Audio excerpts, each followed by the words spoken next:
Introducing the future of hassle-free and seamless financial transaction. The Una Wallet app, empowering you to effortlessly manage your money anytime, anywhere. With the Una Wallet app, you can now enjoy branchless banking, wallet-to-wallet transfer, wallet-to-cash, and bank cross-border payments, deposit at a bank, and withdraw from any Una branch. Get ready to experience the ultimate banking convenience with the Una Wallet app. With just few taps on your phone, you can effortlessly add funds, withdraw, and send money to your loved ones.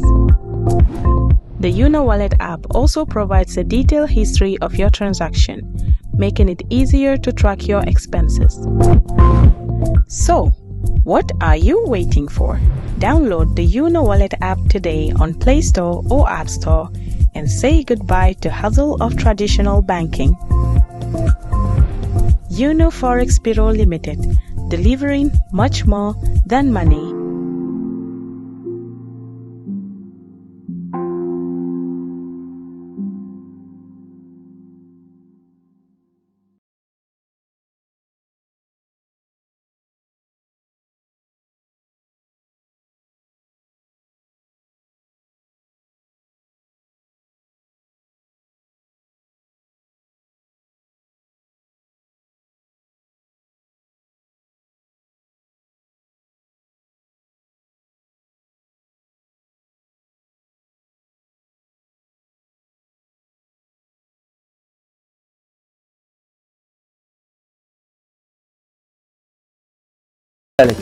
Hello and welcome to this special interview.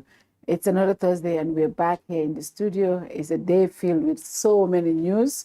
And well, the guest I have here is, I guess this is his first major TV appearance, Saikou Sawo. He's the leader of the newly formed Golden Era Party. Saikou, welcome to Kerr Fatou for the first time. Yeah, thanks, Kerr Fatou. It's a pleasure to be on your show. Thanks for having me. And how are you? I'm great. Feels good to be here, talk to the people of Gambia and getting to know more about our agenda. And when I read your CV, I said, yes. Another Badibunga. You see, my grandmother is from Badibu. Oh, wow. So, and I'm like, another Badibunga wants to be our president. But we'll talk about it. Why do you think it should be you and not all the other people? But first, I want us to look at what is happening in the country first. Sure, first, before we get into the interview proper, we want to look at the alleged killing of Omar Baji from Mandina Ring. Yes. We have seen the aftermath of it, the demonstrations, of course, government also taking the step. The post-mortem was done on I think on Monday, and he was buried. Yesterday, we went to Mandina Ring, and today the government, the police also announced the suspension of the 4 officers. They also released their names. When you saw the incident. Yes, what was your initial reaction to this? It's sad to see a Gambian die here in the hands of police brutality. So, and he's a youth. He's a young Gambian. And I saw his sister actually on TikTok crying. That's really sad.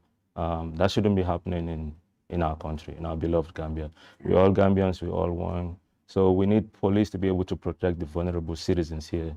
Because you look at the situation in Gambia, the poor ones are given brutal justice, right? And then the ones that are corrupt, embezzling our funds, they give them impunity. So this is what we need to change as a country. And if you look at our agenda, our agenda is called the Golden 9 Agenda. It focuses on key issues, 9 issues that are dire and we need to fix as a country. And one of them is governance, accountability, and justice. So we need to make sure I'm glad they're doing investigation. They need to hold those officers accountable. And then I think a lesson should be learned here. Those officers should be held accountable, and if they're found to be guilty, they should face the law, full extent of the law.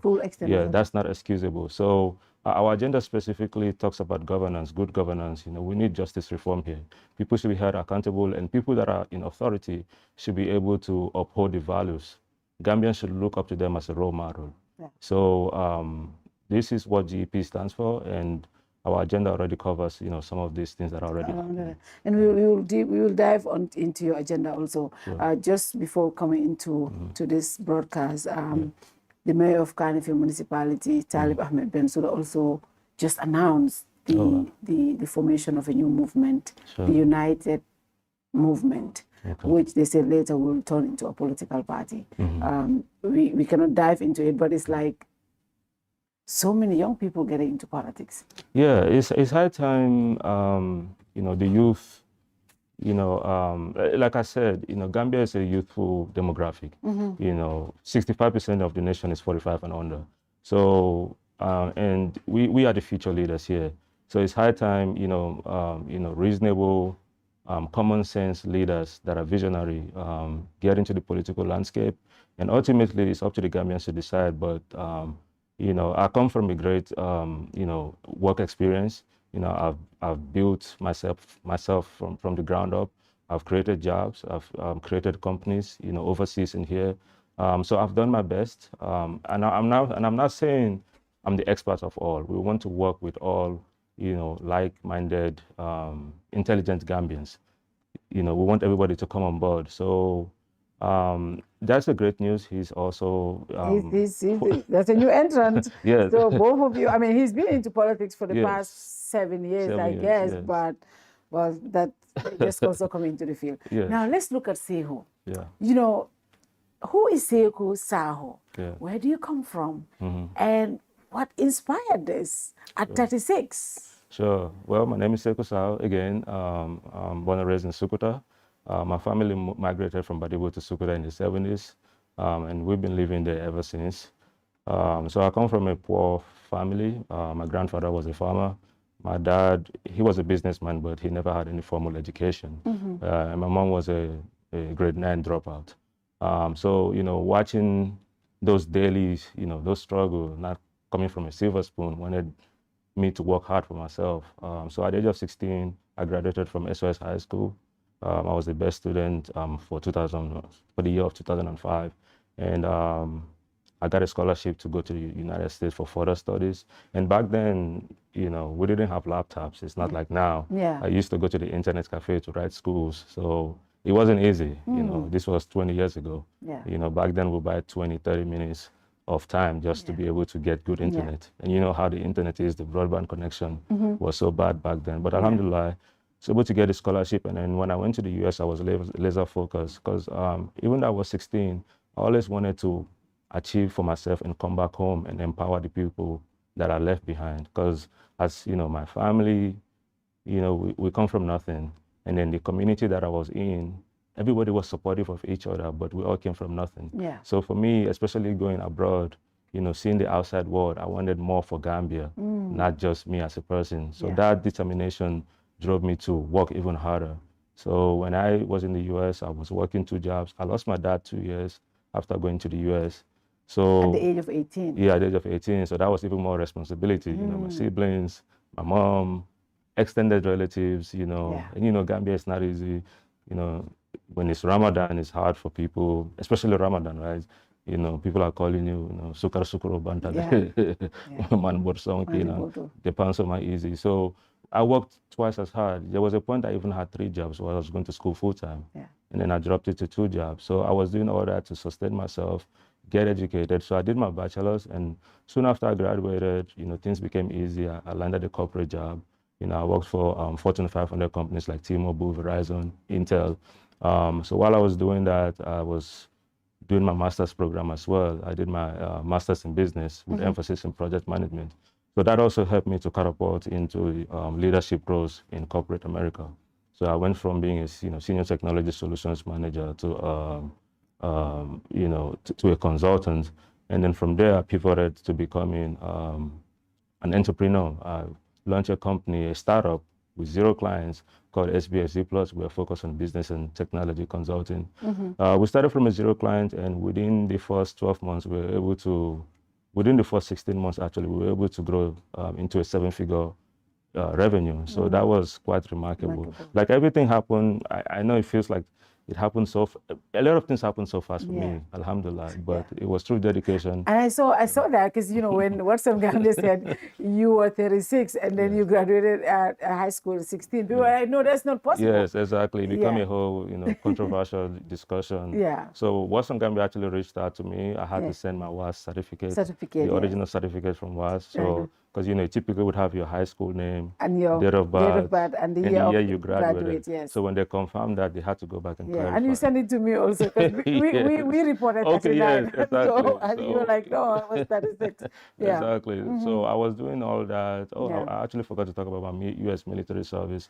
You're a veteran too. I'm a veteran. And it helped me, for your service. Yeah, thanks. It helped me pay for school as well.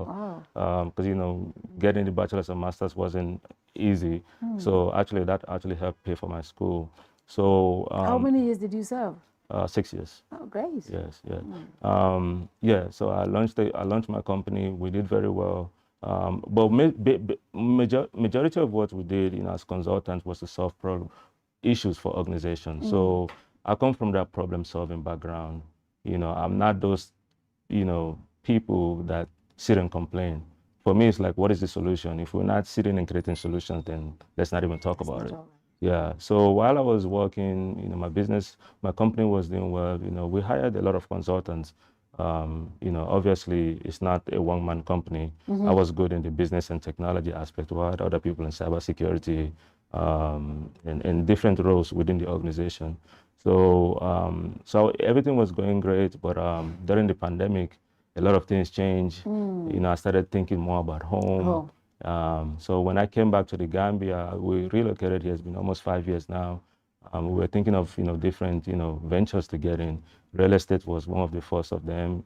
I did hire a bunch of contractors. So just working with people in the Gambia was interesting. The work ethic and that's an interesting thing. Exactly. Very interesting. What people don't take seriously here, punctuality. So I learned a lot, and then eventually my wife had this great idea, with Mirror, and that came from a problem she was having. Just having good, clean, establishment just for relaxation. So I was like, well, that's a problem. Let's solve. I must give I must give you an ad here though. Yeah. So Mirror is my favorite place to go to. Thank you. To do all these services, because I've tried different places. Yes. I always pass this, but I'm like, oh, it's one of those bougie places. It's expensive. It's all of that. And but the day I just stepped my foot there at the reception, sure. I was hooked for life. Yeah. From that day up to today, this is the only company in this country that I go to. People are not on their phones. I'm very particular. People they're not on their phones. They're not talking about anything. They're focused on customers. Yes, exactly. I love the professionalism. I love the environment. It's clean. The services are great. I love it.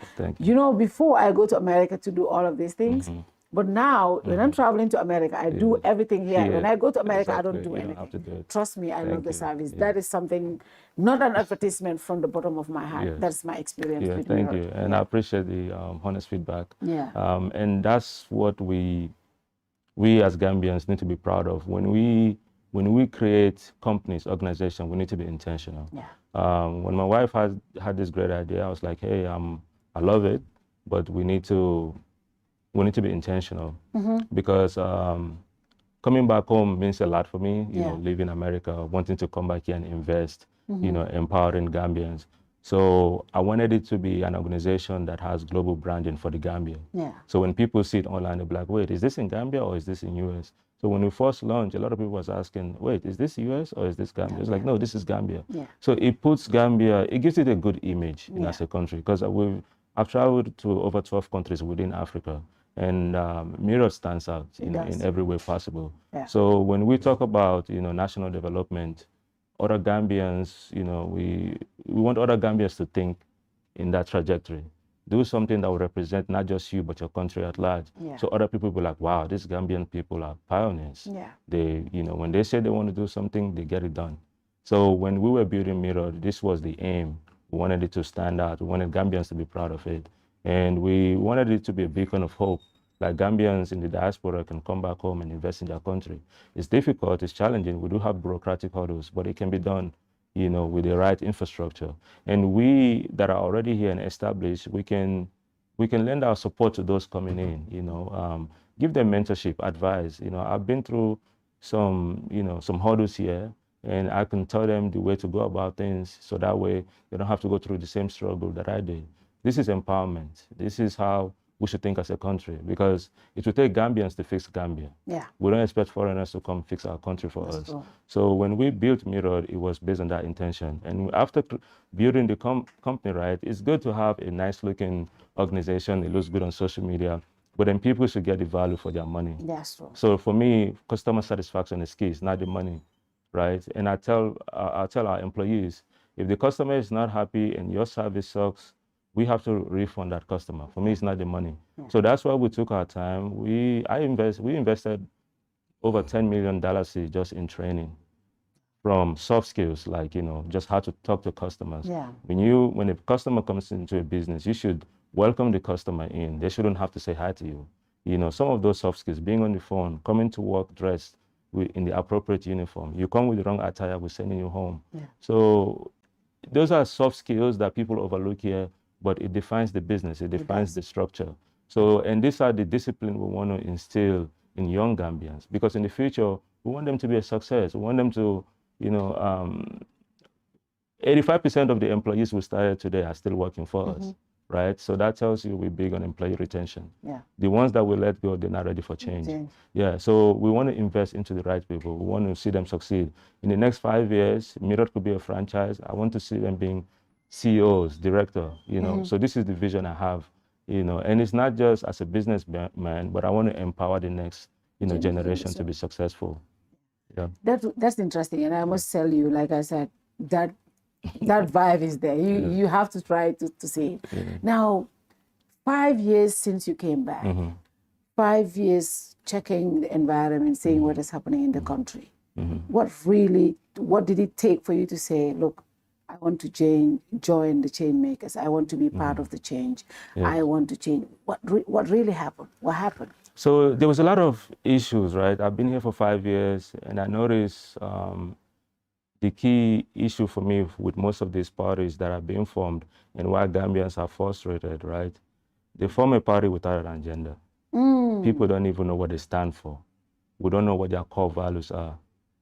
And then we have opportunities. We have a lot of opportunities in the Gambia. Oh, I'm going to form a party with empty promises. And then a little change, boom, they turn 180. That's ridiculous. Yeah. So there's a lot of opportunities in the system. So that's one thing I noticed from outside looking in. They don't have a clear agenda. They don't listen. When I say listen, if you want to create a policy, you cannot leave the core demographic out of it. If you want to create a policy for the youth, you must talk to the youth. You must come to the grassroots level. You can create a policy for the youth, and the youth are not part of the decision-making process. Sure. So I noticed those, common, denomination among the parties, and there's a lot of opportunities. They create a party. Oh, we stand for this, and then the next minute, they join in the same system that they initially said they want to fight for. So that's not a serious, those are not serious people. And this is why the youths are frustrated. And when a new party comes, it makes it harder for people to believe what your key agenda is. And for me, the deal breaker is the current situation. What is the current situation? Look at the reports that just came out recently, right? The audit report.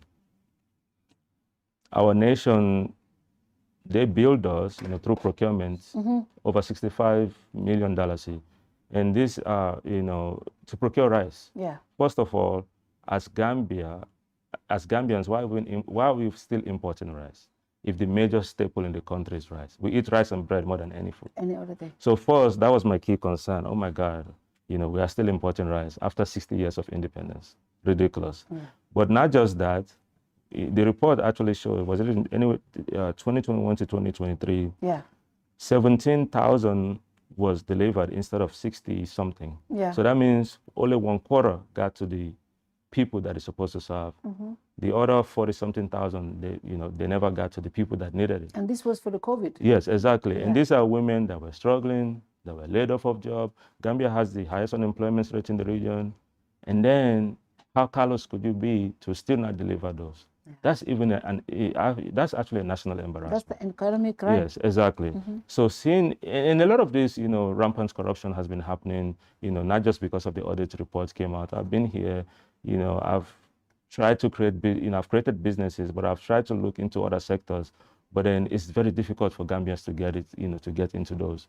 You will see a foreign entity come and bypass you whilst you have already applied and waiting. So that tells me the system is not transparent. It's a broken system. Because if I've applied 6 months ago, I'm still waiting to hear back. I've met all the requirements. And then a foreign entity can come, skip the line, and get it done in a matter of weeks. That tells me we don't even value Gambians that are coming back to invest. Those are some of the personal challenges that I face. Now, coming back to the report, what else did I read? Because it was a report that came recently. Our debt to revenue ratio has increased by almost 500%. That means for every $1 we generating as a country, we've already borrowed $5. So which is sad, and that's not economically sustainable. It's too, the gap is too wide. And if the trend continues, we're in big trouble, because you know what's going to happen? They have to find a way to offset and be able to balance the budget. If you look at our annual budget, 40 to 50% of our annual budget goes to service loans that we've taken, which is ridiculous. And we keep continuing to take this. Yeah, and we keep taking loans. And the thing is, loans are okay to take, but it should be a return on an investment. We should be able to invest this into mega projects that can sustain themselves long term, generate income for Gambia, so that way we are self-reliant and self-sustainable. But if you look at the pattern here, we keep taking loans. Our kids, our grandkids are going to be indebted, and they don't care right now, because right now we're not going to see the consequences right away. But our kids, I'm a father of 2. My kids, grandkids, they are going to be the ones. It's like they're just kicking the can down the road. Oh yeah, let the next generation handle it. And it becomes difficult for other leaders that are coming into this mess, because now you have to clean up that mess. So because of all this, lack of transparency, rampant corruption, broken system, neglecting the youth. I'm a youth myself, I'm 36. When I see this boy sitting on the road unemployed, it saddens me. Because these are our future leaders. We can't just let them, idle around, lose hope in the system. And you can't blame the youth for not wanting to work in the country. It's like, what are you working for? When you work, you want to have a sustainable wage, right? You want to be able to save, you want to be able to buy land and build. But most of the people working here, they live in hand to mouth. How is that sustainable? And we have low quality of life in the Gambia. One of the lowest quality of life in the whole, in the whole of the region. We have the worst healthcare system. You go to RVH, which is one of the main hospitals in the Gambia, you have patients sharing beds, laying on the floor. A lot of these videos are in the public domain. That is even another national embarrassment for Gambia. Gambia should not be proud of that. Other nations are seeing what are happening here. Why would you think somebody would want to invest into a country like that? Because if an investor comes here, they pour in money in, they'll come in with, some of their best people. So if those people get sick, do you think they will want those people to be admitted to that hospital? No. No. And is it feasible for them to keep taking their people back for treatment? No. So we need to have those infrastructures in place. We need to represent Gambia well. It's like, what are we doing as a nation? As a nation. It's like we don't even have any intellectuals in this country. It's sad. And everybody's sitting on the sideline, doing nothing about it. So that's what inspired me. I'm not a politician, but I was like, hey, if I have to get into politics to be able to fix the system, I will. And I was saying, you're an entrepreneur, very young. You have never ventured into politics. No. I don't even discuss politics. That's the crazy thing. And all of a sudden? Yes, because I feel like we need change. And I'm a very intentional person. If I want to do something, nothing in this world will stop me. I'll get it done. I'm a very, I'm a person with strong conviction. And I feel like if I'm on the right path, that's what it is. Yeah, I don't care if the world attacks me, but if I strongly believe what I'm doing is right and I'm doing it for the best intentions within me, and Allah knows that, I'm fine. I don't care what the world says. And the Golden Era Party, why Golden Era? So how did that name come about? So we call it the Golden Era is because it's a party that's going to be accountable first. Accountability is key here. You cannot serve people but then there's no accountability. Yeah. And the reason why we're having failing institutions in this country today is because there's no accountability from the top to the bottom. Yeah. We have bad governance because the people that are supposed to serve Gambia, they're not serving Gambia. They're serving their own interests. Yeah. Which is sad. They're serving their own interests. They're not serving the people, and they're not accountable to the people that they're serving. Yeah. So this is the reason why we call it the golden era, because it's an era where leaders, because, you know, when we form a party, we have to, you know, put leaders in key positions. Yes. Leaders are there to form, we're putting leaders that would empower the next generation. They should be able to see themselves in each leader. Yeah. Like, wow, this is my role model. I want to be just like him. He's there serving the country. He's trying to create jobs. So that's what we call it the golden era. It's going to be, because I alone cannot solve all the issues of Gambia. I need like-minded visionaries with clear intention, selfless people to come and fix this country. So we call it the golden era because we're going to now empower people to come in the front line that are ready for work, that are ready to fix this country. And number two, we call it the golden era because we are going to be action-oriented. We're going to be an outcome-based party with results. It's like, you know, it's like running a corporation. Yeah. When you work a corporation, you have your QBR, which is your quarterly business review, to see how you're performing. And then if there are adjustments that needs to be made, you don't, okay, let me take a step back, because I know your viewers are from different walks of life. Yeah. When you start a business, right, you want to make sure every month or every quarter, you're looking at how your business is doing. That's true. So we have to bring the same mindset as a country. The reason why we still don't have food security is because recently we just saw, you know, the current administration donate thousands of tractors to the farmers. Yeah, about 90 years. Yes, for the, you know, they've been around for almost 10 years. Yeah. Before that, they've been donating, and still just no food security. Still we importing rice, like, you know, even worse than the other regime. So that tells me we have a big problem. We're not intentional. There's gross mismanagement, and then there's gross poor management. And then we don't have any mechanism to measure performance in this country. There should be KPIs. Yeah. We should have metrics in place to see every 3 months how things are going. We have program managers that are well-versed. And then we're looking at, okay, why is this sector failing? What is the key issue? What do we need to change? You don't wait till the whole year is done, you know, to know whether your policies are failing or not.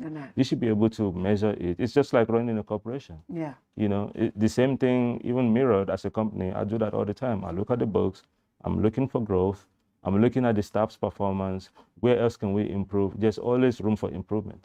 But you look at this, you know, oh yes, you know, for me, I just feel like they do most of these things just to look busy. It's a facade. Oh yeah, we've donated, you know, because when you talk to them like, hey, these policies you're implementing are not working. People are still poor. People are still hungry here. There's high unemployment. But they'll tell you, oh, we've just donated. But what is the problem? Because, you know, the same policies and the same direction during Jawara time, the same policies, the same direction during Jammeh's time, and the same continuing now. Yes. Just like you said, 60 years, we're still not full self-sufficient. Yes, exactly. 60 years, everything else, our security service is the same. Our you know, our agriculture sector, our economy is not doing well. Our dollar is depreciating against all major currencies. Correct. Yeah. Everything else is just like that. But when you talk to government officials, they tell you we're doing well. They tell you the Gambia is doing well. And I'm telling them, I don't know if it's just me and my neighbors, but I don't see me and my neighbors doing well. Okay. Why do you think we're still in these positions? What will you do differently if Gambians give you the opportunity? Sure. So when they say we are doing well, they are personally doing well. Okay. Because let me dive straight in. Oh, we are doing well. It means, you know, there's a connotation to that. Oh, we are doing well. Oh. So you probably don't get the memo. Okay. But because look at our procurement. Let's start from there. Yeah. They grossly inflate all the projects. Yes. We know that. The audit has clearly stated that. Yeah. You know, favoritism. We're giving contracts to people that are not even capable. We want to, you know, renovate our stadium, and we're giving a construction project to a marketing company. Yeah. Is that, I mean, come on. right? Yes. So our procurement system is trash. And the first lady's, I want to say this, yes. the first lady's air ticket, almost $1 million, is $926,000 for a flight ticket to the United States. I have been to the United States over 100 times. Well, I don't.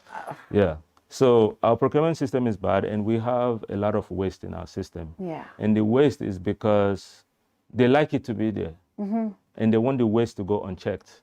Because when there's, when there's mismanagement and waste, it's easy to justify the ridiculous expenditure. So the reason why, first of all, we have a broken system is rampant corruption, waste. We don't have efficient procurement system. The function of procurement is to add value, Yes, save, bring tangible savings, and be able to execute world-class projects. I don't even know of a single institution in the Gambia that I would say, wow, this is a world-class infrastructure. We don't have one. Even the tourism we talk about, we only have beach tourism. We only have beach tourism. That's it. We don't really have ecotourism here. What else is there to do in the Gambia? We don't even have cultural tourism. No. We're a rich nation. We have the Sere, Soninke, Mandinka, Wolof. We don't even have cultural tourism. We have 5 beautiful islands in the Gambia. Punta Kinde Island. They've done the bare minimum to modernize those infrastructure. These are very nice, Instagrammable. They're going to look good on TikTok. So even when they say tourism, where's the tourism? And then you're charging citizens and non-citizens $20 to come in and out. And then the airport is the first thing people see when they come to a country. Yeah. When they come to a country, the airport feels stuffy, it smells. It's in a deplorable state. And they've spent how many $1 million to fix it? Come on.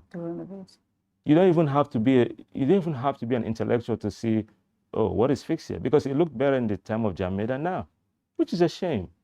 So that's what I'm saying. There's so much waste in the government, inefficiencies, policies that don't work. So what we're going to do differently is, and what we've done differently, even before we launched our website or before we came out public, we took our time, we hired consultants, and I come from a consulting background myself. I said, hey, the first thing we need to do is do survey. Let's talk to Gambian people. Let's identify the key things that Gambian people need first. Because you cannot create agendas without even knowing what the people really need. My concern may be different from his concern. That's true. What matters, like for example, we live in the Combo area. Most of us have jobs, right? Or we have businesses. We're not focused on agriculture here. No. Agriculture probably matters in the URR, CRR region. So if you create policy of agriculture in the West Coast region, how is it going to be effective? When most of the people here are not even farmers. They don't even own a farmland. That matters more in URR, Central River region, and other regions, and other regions. So what we did differently is we created surveys, that are targeting people, what matters to them the most, so that way we can create an efficient policy. So we went to the grassroots people, and then when we collected all that data, we were able to map out 9 different sectors that, if fixed, will fix this. If fixed, will repair the broken system. And what are those 9 sectors? That is the Golden 9 agenda. The first one is agriculture and food security. The second one is education for the future. The third one is modernizing our infrastructure. The fourth one is economic expansion and diversification. The fifth one is governance, security, governance, accountability, and security. The sixth one is energy. The seventh one is healthcare. And the 8th one is youth empowerment, youth and women empowerment. And the 9th one is global branding. I'm going to pick few of them. Yes. How are you able to fix the agricultural sector? Yes. Okay, let me get into that. So you look at the agricultural sector. So what we did after the survey, we looked at the root causes, like why are these failing? If they're providing tractors and all this equipment, why are they still failing? And one thing we noticed is there's a huge gap to how they don't have mechanism to ensure success. Like for agriculture, for instance, you give tractor to these people, to the farmers, right? Yeah. And then there's no preventive maintenance that happen in these tractors. Some of these farmers don't even know how to use this equipment well. And then as a country, we don't have a national agenda on how to tackle the problem of agriculture. If you want food security, that should be a nationalized agenda. It's not a project you do in silos. You go give the people of, the people of X tractors, and then you do a separate project here. No, we should have a national framework. We should have a blueprint on how to solve this. So even if that specific party leaves from ruling, the next party comes should follow the same blueprint and even do better. So that's the first issue. We need to go back to the drawing board. We need to have a national, not siloed projects, because these projects are so, are so siloed, they don't fit into the national agenda. So we have to first have a national agenda for agriculture, and then we need to put mechanism in place to ensure success. So now we identified, a lot of root causes, embezzling. Even when they get grants from UN, it doesn't go to the farmers. They select a handful of people to get these contracts, so and so. Those are issues. So now this is our solution, especially for agriculture, because cost of living, especially with food, is a big problem for Gambians. And then when people get paid, even before within a week, the money is gone. Because by the time you pay rent, transportation, you don't have anything left. So our solution, especially when it comes to agriculture and food security, is we need to create a mechanism that integrates a lot of key standalone issues. Number one, like for instance, if I have a huge hectare of land, right? I need to. There's something called smart farming and precision agriculture, right? Yeah. And the reason why it's called smart farming is because the old way of doing things will not work anymore. Yeah. The manual labor is not effective. Yeah. So we need to make sure we incorporate smart farming when we give out this project. And precision agriculture, what smart farming does is we can utilize IoT devices. These are called Internet of Things. Those IoT devices can look at this, can measure, can monitor the soil moisture, look at the nutrients that the soil is lacking. And so that way, we know the right amount of water that is needed for high yields. Because obviously, when you plant, you need to harvest, right? Yeah. So we need to make sure our yields, our productivity is high.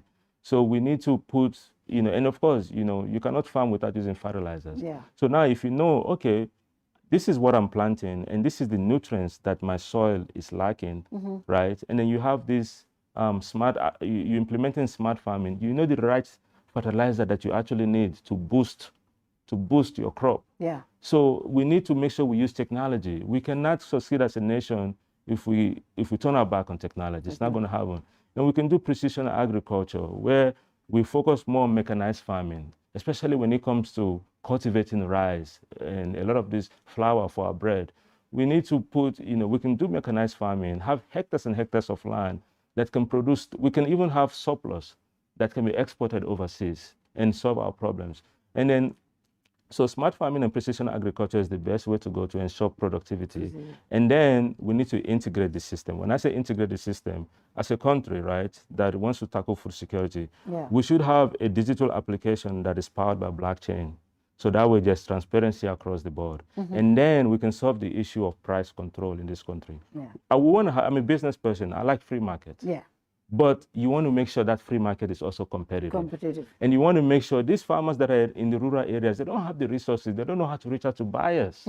So we need agricultural project managers that are acting as the liaison between the farmers and the application or the outside world or the end customers.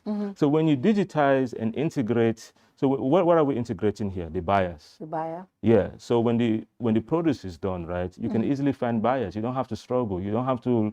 We need to implement. We need to have buyers first. Yeah. So so we have buyers and logistics as well. So we need to empower more Gambians to get into the logistics business. So because when that produce is done, it needs to get from point A to B immediately. Yeah. Because these are time sensitive, they don't have long storage life. Yeah. And then we need to implement cold storage. For anything that needs to be stored longer, all this can be done in the system where farmers can go, they can rent this cold storage place because obviously it costs a lot to have this. That's a setup they cannot do.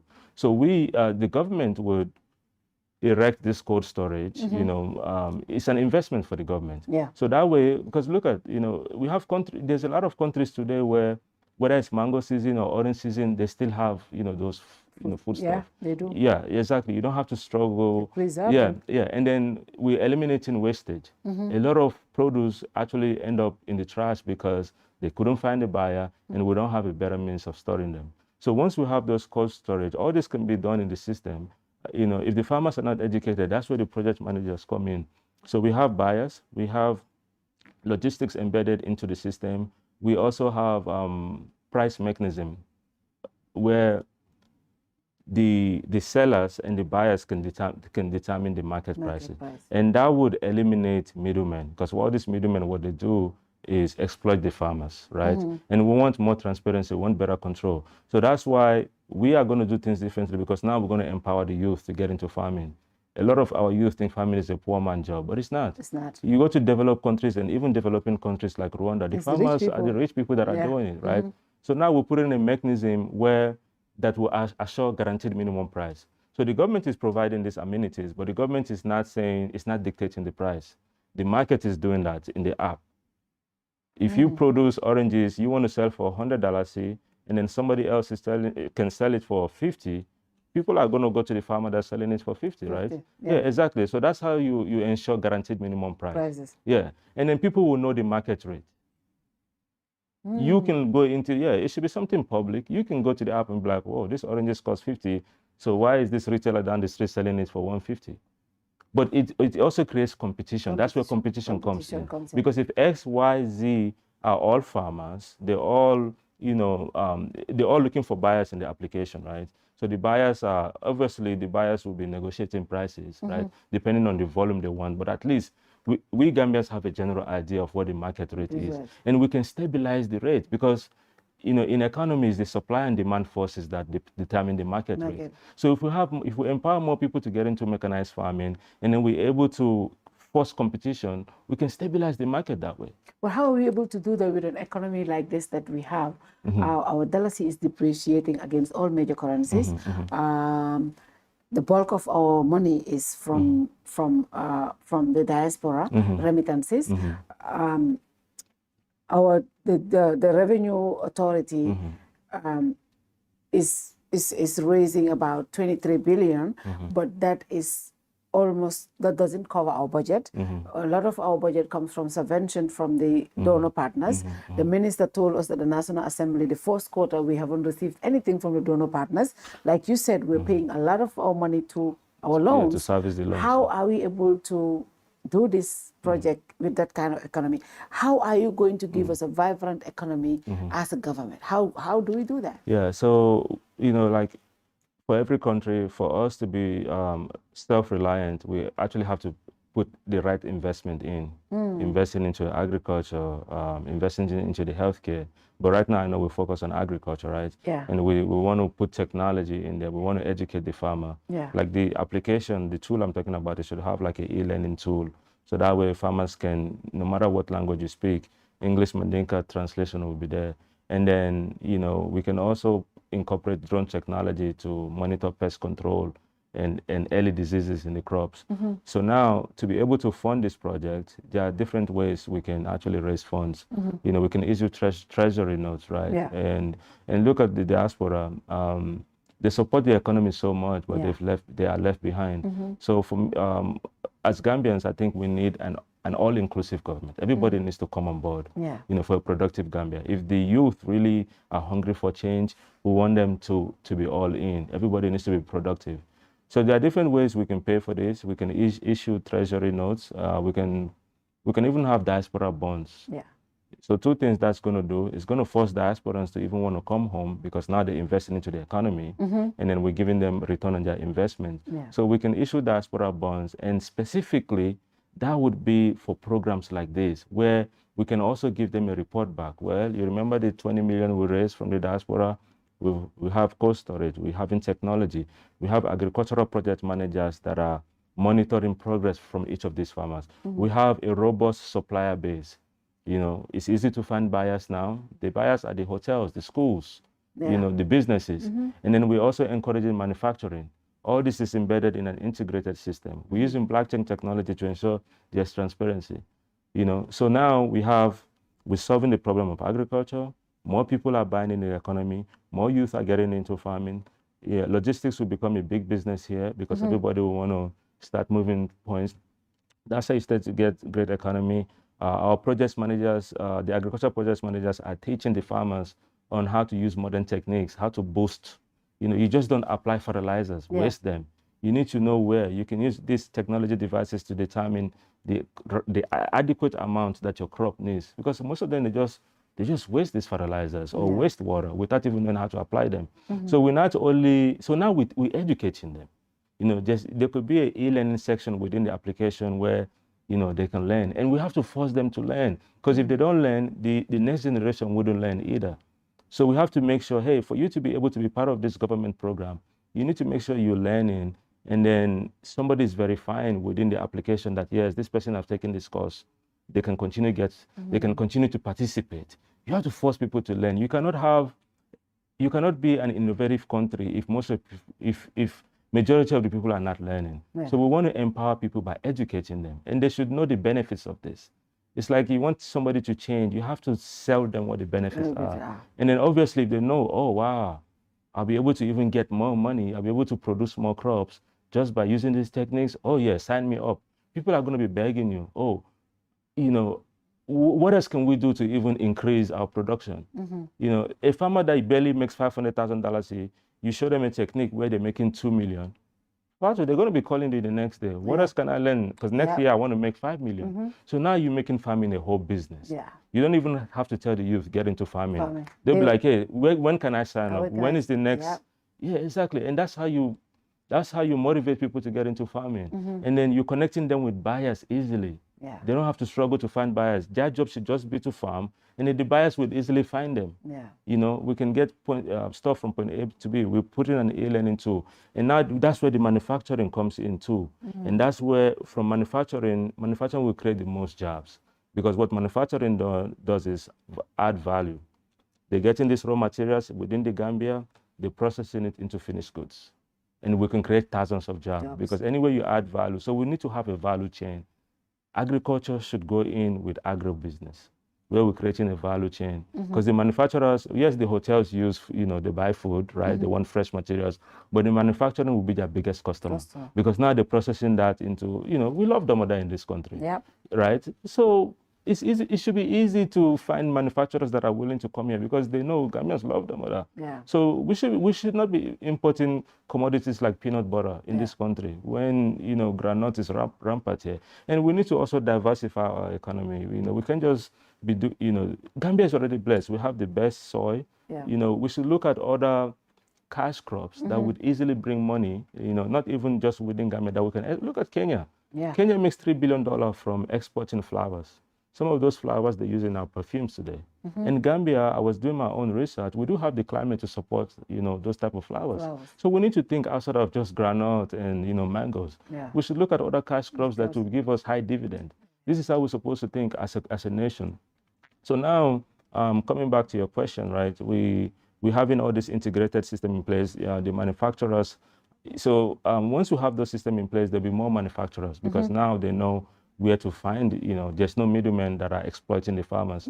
We can easily, process this into finished goods. These are the ways you solve cost of living problem. Food will become more affordable, to the people. So this is how we need to think as a country. So we need to definitely embrace technology. And we need to hold people accountable. Yes. That is very important. And every sector in the country needs to be, they need to be transparent. Right, so that way we can, we should be able to share ideas.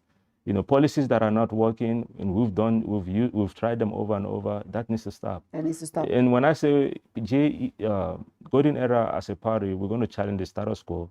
It's not to cause enmity with, the current administration. We are not attacking them or anything. Challenging the status quo means, hey, you're doing things the wrong way. Here's a better way of doing things. I have a proven track record of creating successful businesses. I've impacted multi-billion-dollar projects. I'm a consultant, and I've had contracts for statewide. In Louisiana, we had a statewide IT contract. So that already speaks, volume. So, and we've done contracts for medium and large businesses. And most of how I get paid is purely outcome-based. Outcome-based. And this is the same agenda I want to bring to Gambia. To the Gambia. Every, GEP is going to be, because it's easy to make empty promises. But how do you deliver is the question. What mechanism are you putting to ensure, delivery happens? So we are going to be that action-based party that is going to be measured based on the outcome. And then we want to be held accountable. We want to have scorecards. Every 3 months, Gambians can see, wow, the money they're raising from the diaspora, they're actually putting it in the good use. Area. Yeah, so we should be able to have a transparent, reporting mechanism where Gambians are seeing growth month over month. So by the end of the year, they'll be like, wow, they've really achieved. And we're talking about modernizing our infrastructure. That's just not building nice structures. It's also road network. Gambia should be the #1 logistics hub in Africa. Well, this president said he has built more roads than Jawara and Jammeh combined. We have seen the this highway to the airport and the Senegambia highway. These are magnificent roads. The government is doing well when it comes to infrastructure. You go to Basse, they have built bridges across the Basse. They have built roads in Kiang. The people of Kiang have never seen electricity. They have given them electricity. In North Bank, they're building roads there. Do you think we can do better than this? Oh yeah, of course we can do better. Gambia is a small country. Okay. You can pave the whole of it. It would take 3,500 square kilometers of roads to be able to pave the whole of Gambia. Yeah. Right, because it is a small country. So since this current administration, since they've been in power, right, outside of the OIC funding, how many kilometers of road have they been able to build? And are those world-class roads? This is the questions we should be asking. It's raining right now. Yeah. Even me coming here to your. I was late because of the rain. Yes, exactly, right. Yeah. And this is the urban area, right, in the Gambia. This is like one of the finest areas of the Gambia, unfortunately. Yeah. When you get off of, even coming here, we don't have world-class roads here. We don't have good structures here. So when they say they're building these roads, what are they referring to? Because for me, my idea of road, when I'm thinking road, I'm thinking, you've been to Dakar. Yes. Those are roads. Yes. I've been to Morocco. They're building world-class roads and infrastructure. When you compare Dakar to Gambia, how they manage resources for their OIC and ours is completely different. The development OIC brought to Dakar cannot be compared to what they brought. To here. It brought some development, but non-comparable to what Dakar was able to benefit. Exactly. Because if you look at the project from the airport to Stinkona, they said they spent roughly 83 million for 22 kilometers of road, right? Because that's the distance. So that means every kilometer was almost, $3 to $4 million. And then you have other countries that can, per kilometer, they're spending on average 500,000 to 700,000. So there's a lot of inefficiencies there because it's like, how are you spending 5 times more and then we still don't have world-class road? It's raining right now and everywhere is flooding. I couldn't even walk, to your studio. No. And that's facts. The cameraman can go outside and see. So when you say I even have to tell him to wait for you. Yes, exactly. Because, so when they say they're building roads, I'm confused, right? Where are the roads they're talking about? Roads that flood, roads that break down within 12 months of construction.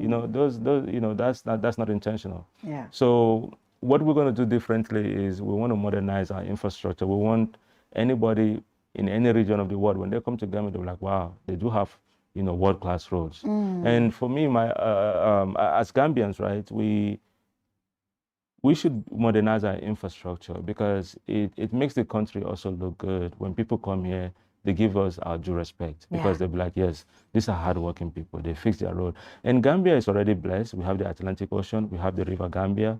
And if you look at, today, the issue we have in River Gambia, if you look at the history back then when the Portuguese came here, this was a big, River Gambia was a commercial trade route. Yeah, it was. And then if you look at the situation today, River Gambia is not even navigable today. We've totally abandoned, commercial trade in there. So our agenda is how Gambia could be the #1 logistics hub. And that could easily be a $10 billion industry because we have the Atlantic Ocean. We can have giant vessels. We can partner with, companies like Maersk, to have those vessels come here. And then we build world-class roads that actually connect the country. It's not, oh, you're building one street, you're building a road for one street in Brufut. You go do another one in Sukuta. You go do another one in Gunjur. No. And our homes are flooding because yes, of the roads. yes, exactly. Proper, so it should be intentional. System. Just like I said with agriculture, it should be a system. Hey, it will take 3,500 square kilometers of road to connect, to pave the whole of Gambia. Yeah. Now, how do we implement that project? It should be, I know it's going to be a phase. It's not something that's going to happen overnight. But we should have a clear blueprint. We should have bridges. By now, Barra should have a bridge. Banjul Barra, we should have a bridge by now. Well, this government said they will break it.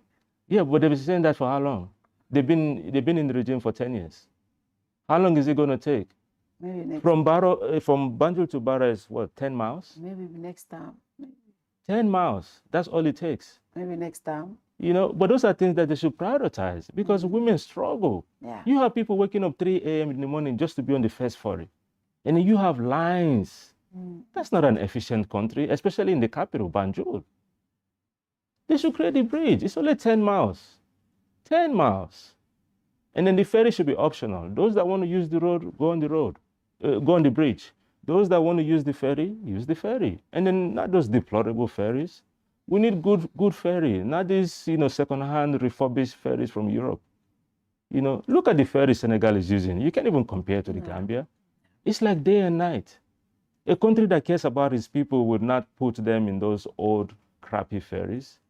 I get nightmares when I even see people on that ferry. I've used the ferry myself before, but it's scary. Yeah. It's like an accident waiting to happen anytime soon, which is sad. When we, procuring items, bring something that, people will like, wow, this looks good. It feels safe. You can't even, when I'm in the ferry, I can't even use the toilet there. No. Because I'm going to throw up. You cannot try that. Yeah, so because, these are old ferries, poor maintenance. It's ridiculous. Yeah, you cannot try that. But as a young person yourself, the biggest challenge for this country is the young people. Yes. It's between 65 to 70% of the population. Yes, it is. And majority of them are unemployed. The government promised 150,000 jobs yearly, but up to today, we have more young people risking their lives, going through this back journey, taking everything that their mothers work for, and most of them end up dying in the seas. It's one of the biggest tragedies this country is faced with, and we haven't seen a clear-cut direction as to how to solve this. The Ministry of Youth's budget is the smallest budget in the entire country. That tells us why, what is their direction when it comes to the young people. What is your agenda for the young people, including yourself? You are one of the, you are a young person yourself. Yes. So I'll take myself an example. My track record speaks for itself. When we relocated to Gambia, we've been able to create 30 jobs through Mirrored alone. And before even Mirrored, I've done other, strategic projects where I've hired 20 full-time people. So just in the course of 5 years of being here, with my own funds, I'm not getting loans from the bank or the government. I've been able to create 50 full-time jobs that are sustainable, and these are good paying jobs. And then I just didn't end there, but I've also invested into training these people. If you look at Mirror, we spent close to 10 million training, the people that we have. We've brought, nurses, because we do have aesthetics and wellness. We brought nurses from America, Nigeria, Ghana, even dermatologists to come here and train, because you have to pay for their accommodation. You have to pay them to come here, train your staff, go. Even when it comes to hairstyling, we've paid people overseas to come and train them. And then even the time and resources that I've invested, some of this training I'm also doing myself. I'm training them on customer satisfaction. I'm training them on punctuality. I'm training them on, proper etiquettes, how to be a professional. Because you're a hairdresser doesn't mean you need to be professional. You should be marketable. When your clients come, they'll be like, yes, this is, she's clean. We're teaching them sanitation. So we've taught them a lot of soft skills. We've taught them a lot of hard skills so they can excel at the job. Some of these, folks that we hired, when we hired them, they didn't even know how to sanitize properly. A lot of them didn't even know what a barbicide was. So I was like, how do you sterilize your equipment if you don't even know what barbicide is? It's ridiculous. But that already shows you the gap that we have in this country. I've seen, them, make announcement, we've opened this vocational school, but I don't even know what these people are learning there. you know, because we still have a huge talent gap in this country. So for us to be able to fix the youth problem, we need to educate them first. You know, through education, they can be empowered. So, you know, our agenda for youth and how to address the unemployment issue, the gap that is needed should be bridged. You know, we're gonna, you know, we need to train them. We need to make them. We need to create a workforce that's ready for work, and then we need to empower Gambians to be leaders. You know, for most of these industries, right? Yeah. Like as Gambian today, you know, we have a sanitation problem. Yes. Everywhere you go is filthy. It's filthy. Trash everywhere. We don't have a system to be able to collect trash and dispose them off properly. Yeah. Some of these easy jobs, you know, there's something called waste to value in business. A lot of jobs we can easily create, you know, for the youth, even today as we speak, is, you know, waste management and turning it into value. Like they can collect all this trash. We can create. They can. The government can help them create a system where the government, the youth, you know, we're giving them, you know, trucks, you know, to clean the street, you know, make sure everything is clean, and then they're able to convert waste, you know, recycle them, and turning them into valuable items. You know, we don't even have to import fertilizers because most of these wastes are organic waste. Yes. Yeah, we can turn them into compost and then sell them to fertilizers. Yeah. The youth can do that, but you just have to train them. They don't know how to. Yeah. So we need people that knows how to. There's a lot of Gambians that are great in agriculture. I've met people with doctorate degree in agriculture. Yes. So we need to get those people, find them, go reach out to them. It's like, hey, the government wants to start a compost business. You have a doctorate in agriculture. How do we train our people? And then we need to put mechanisms in place because we can kill two birds with one stone. We can make Gambia the cleanest country in the world with high hygiene standards. We get in trash easily, and then those trash can boost the economy. It's called circular economy. So what circular economy does is it gets waste, it prevents wastage, but then you're taking that waste and turning it into something productive that you can sell. Yeah. I've been to other countries where they process all this waste products, plastic and stuff, and then they're able to turn them into pavement blocks. You go to these countries, the pavement blocks are so cheap. So what the government actually end up doing is buying these pavement blocks to pave inner streets, not the main highways, inner streets. Because those pavement blocks too, they have high resistance, they can last longer. That can create millions of jobs. Yeah. But when it comes to pavement blocks, we have to import them. And you can actually create pavement blocks from waste, recycle it, process it, and that could create millions of jobs. And those are easy jobs. Those are not hard. And then you're getting the waste for free, remember? It's free. You're not paying for the waste. And then we can also use waste to generate electricity. We have a big electricity gap here. And there can be no successful manufacturing in the Gambia without energy independence. Yeah. And our agenda talks about that energy. We should find, yes, you know, we do import, you know, energy, but that should be a stopgap solution. We should have a long-term goal. How can Gambia be self-sustainable when it comes to energy? And you can do that from waste. When you get this organic waste, you can turn it into biofuel. And this biofuel, they're like liquefied natural gas. You can use it, we can even use it for cooking gas. Cooking gas should be the cheapest thing in the Gambia because we have waste everywhere. You go to Tanje Fish Market, you have waste everywhere. These are organic waste that can be easily turned into biofuel like diesel, liquefied natural gas. This is how we're supposed to think. Yeah. You get in waste and turning it into money. That's like the most profitable business because the waste is free. All you're doing is processing it. And then that waste also, you can create gas, and then you can include engine turbines that can turn that liquefied natural gas into electricity. Right? I've seen countries, you know, that use this model to generate electricity, and then we can increase our output. Because if you look at Banjul and the greater Banjul area, we have about, we generate about as a country, just Banjul and greater Banjul, 250,000 tons of waste, organic waste. Organic waste. Yeah. Wow, that's a lot. That's a lot. And then you can turn that into, those waste into biogas. And then from that biogas, you can use it to generate electricity. And from my mathematics, if I do the math, 250,000 tons of waste can generate millions, maybe 20 million cube of biofuel. And those 1 million cube can easily generate 2 gigawatt hour of electricity. So Banjul and greater Banjul area alone, if my math is super accurate, we can generate close to 40 gigawatt hour per year.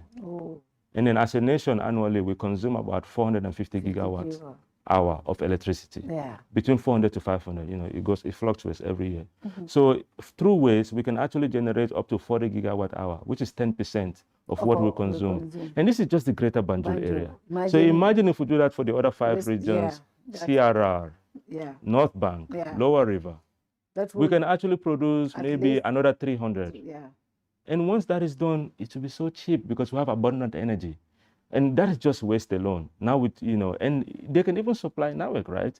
Because, if we empower youth to get into waste recycling and that circular economy, they can create pavement blocks. They could even generate electricity that they can sell to NAWEC.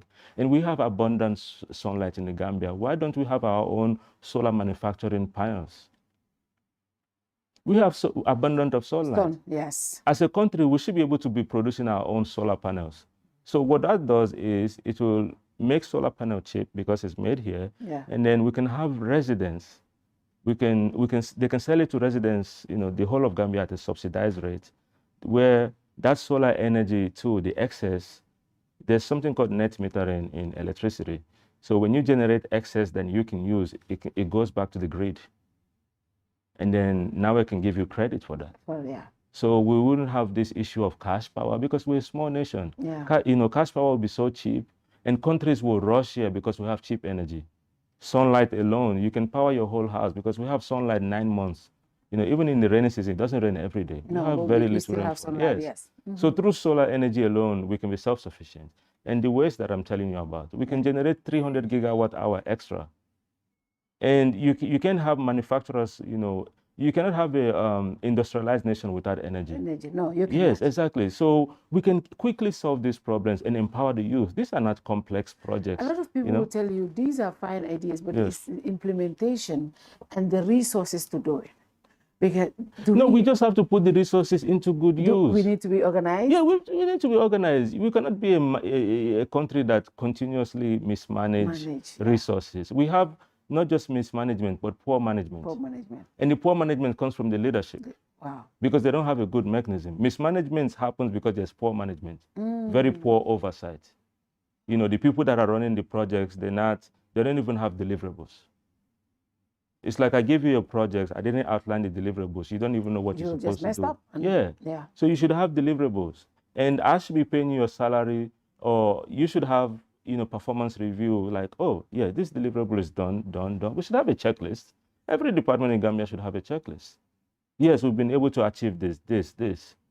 So any sector that's underperforming, they should be forced to resign or not get paid because you haven't delivered to the Gambian people. Now, let's look at the health sector. That's another big challenge for us as a country.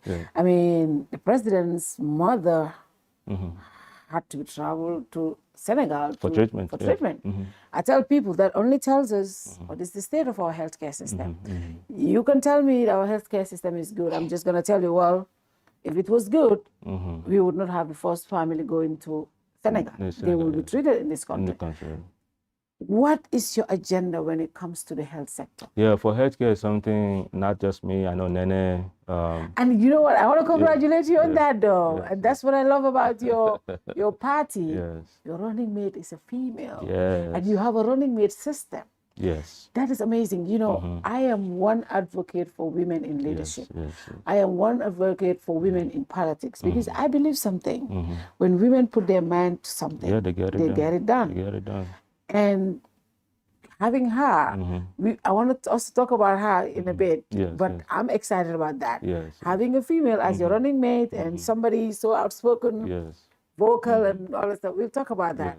But the health sector first. I'm excited about that, I just wanted to say that. The reason why I brought Nene up is because she comes from a healthcare background. She has a successful healthcare business in America. That's where I believe I could lean in on her expertise, because she's done it and she has proven track record. Like I said, I'm smart, but I can't solve everything. There are things that I'm expert in, but there are things that I'm not. But we need like-minded visionaries to help so we can complement each other, because we all have unique skill set. So without diving into Nene, the healthcare, we have a deplorable healthcare situation, from not having the proper equipment. Even how they dispose things, how they dispose, this medical stuff in the Gambia, those are all biohazard risk, right? We have a huge talent gap. Yeah. Yes, we've seen a lot of nurses graduate, but we don't have specialists in this country. In the whole of Gambia, we only have 2 dermatologists, and I think they're Cubans. We are the Gambians. We have a youthful demographic. We have people going to school. Why are we not sending them to go learn dermatology? And the reason why I'm using that as an example is because I'm in that business. I couldn't find one here. Wow. The ones that are here are already working in the government sector. They're not going to leave that job to come work for me. I have to go find people outside. We have to look for, nurses in that area to come here.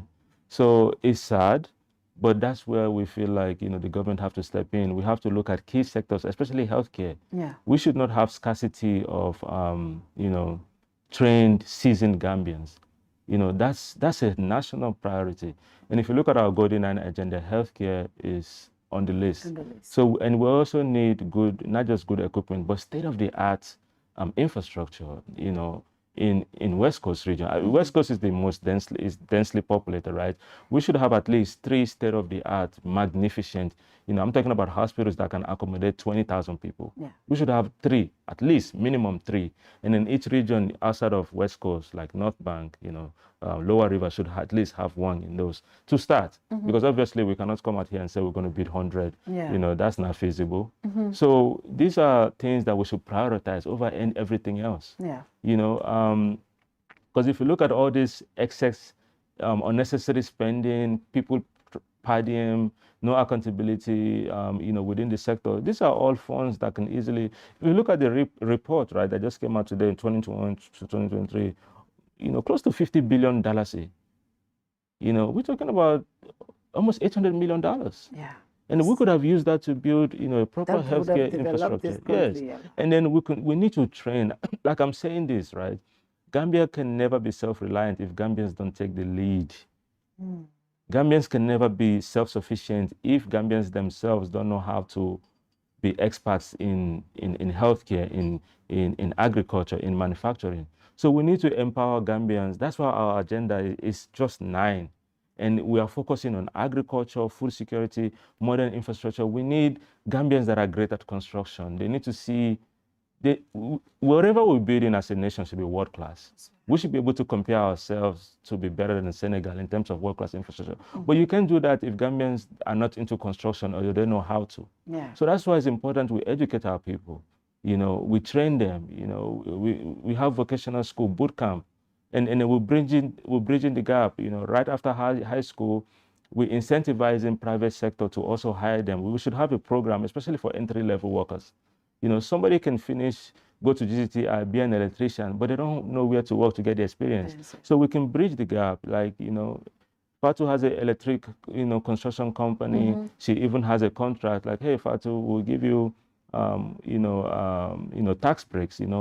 We have students graduating from GTI, these are entry level. Yeah. Obviously, you have to train them. Yeah, we can give you grants or we can give you tax credits, to bring them in. So that way, when they train, they do practicals with you. Yeah, exactly. They can go set up their own businesses.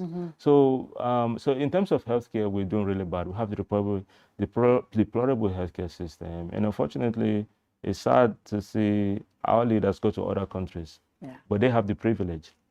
But what about the Gambian women that are dying? Yeah. Look at maternal death in Gambia. It has increased. And then we've been getting funds from UN and so many places, IMF, World Bank. And then maternal death hasn't solved here. You go to clinics here, they don't even have a good ultrasound system. Yeah. People don't even know the gender of their kids until the day they're delivering. And then when it comes to prenatal care, absolutely the worst. Most of these women lack basic nutrients when they need to do their prenatal. And for postnatal care, it's even worse. So these are all the things we need to put in place. And we need Gambians that are educated, that are in the healthcare sector, not just these nurses that are graduating. And most of them that are graduating, even, it's mostly theory. They're not doing a lot of practical. We don't have specialists. We don't have surgeons here. This is what the country is in dire need of. So when it comes to training and empowering Gambians, those are key sectors we need to make sure our people are well trained. So they should know how to manage it. we shouldn't depend on foreign entities. Yeah. Like, look at the situation with even the company that generates electricity, Car Power. Yeah. They, when the contract ended, they were gone, right? Yeah. But then Gambians themselves couldn't manage it. They had to bring them back. That already tells you how inefficient the system is. So even if we bring in foreign entity because of their expertise and they have they come from countries that are doing well, we should be able to have a mandatory knowledge transfer in place. That's yeah. true. So that way, when that's that contract that's is what happened with immigration. Our ID cards, when we had what's the name? Those people come. Yes. The contract said they will be transferring the expertise to our immigration department so they can take up. But when they left, up to now it's difficult to get ID cards. Yeah. My ID card has expired. Because they don't know how to. They don't have the expertise. So this contract needs to include knowledge transfer. Yeah. And there should be periodic checks to ensure, yes, our people are going to be capable. And there must be a clause in there that says if the Gambians can't even run it, we should have some form of credit back. Because sometimes some of these companies may want to sabotage because they obviously want you to depend on them. Yeah. But that's where you need people with business acumen, people that have closed deals. I have closed multiple deals, multi-million deals. I'll come to that because some of us we're getting a little worried about businessmen because our current president is a businessman. Yes. I'll come to that. Okay, no problem. But let's look at the women.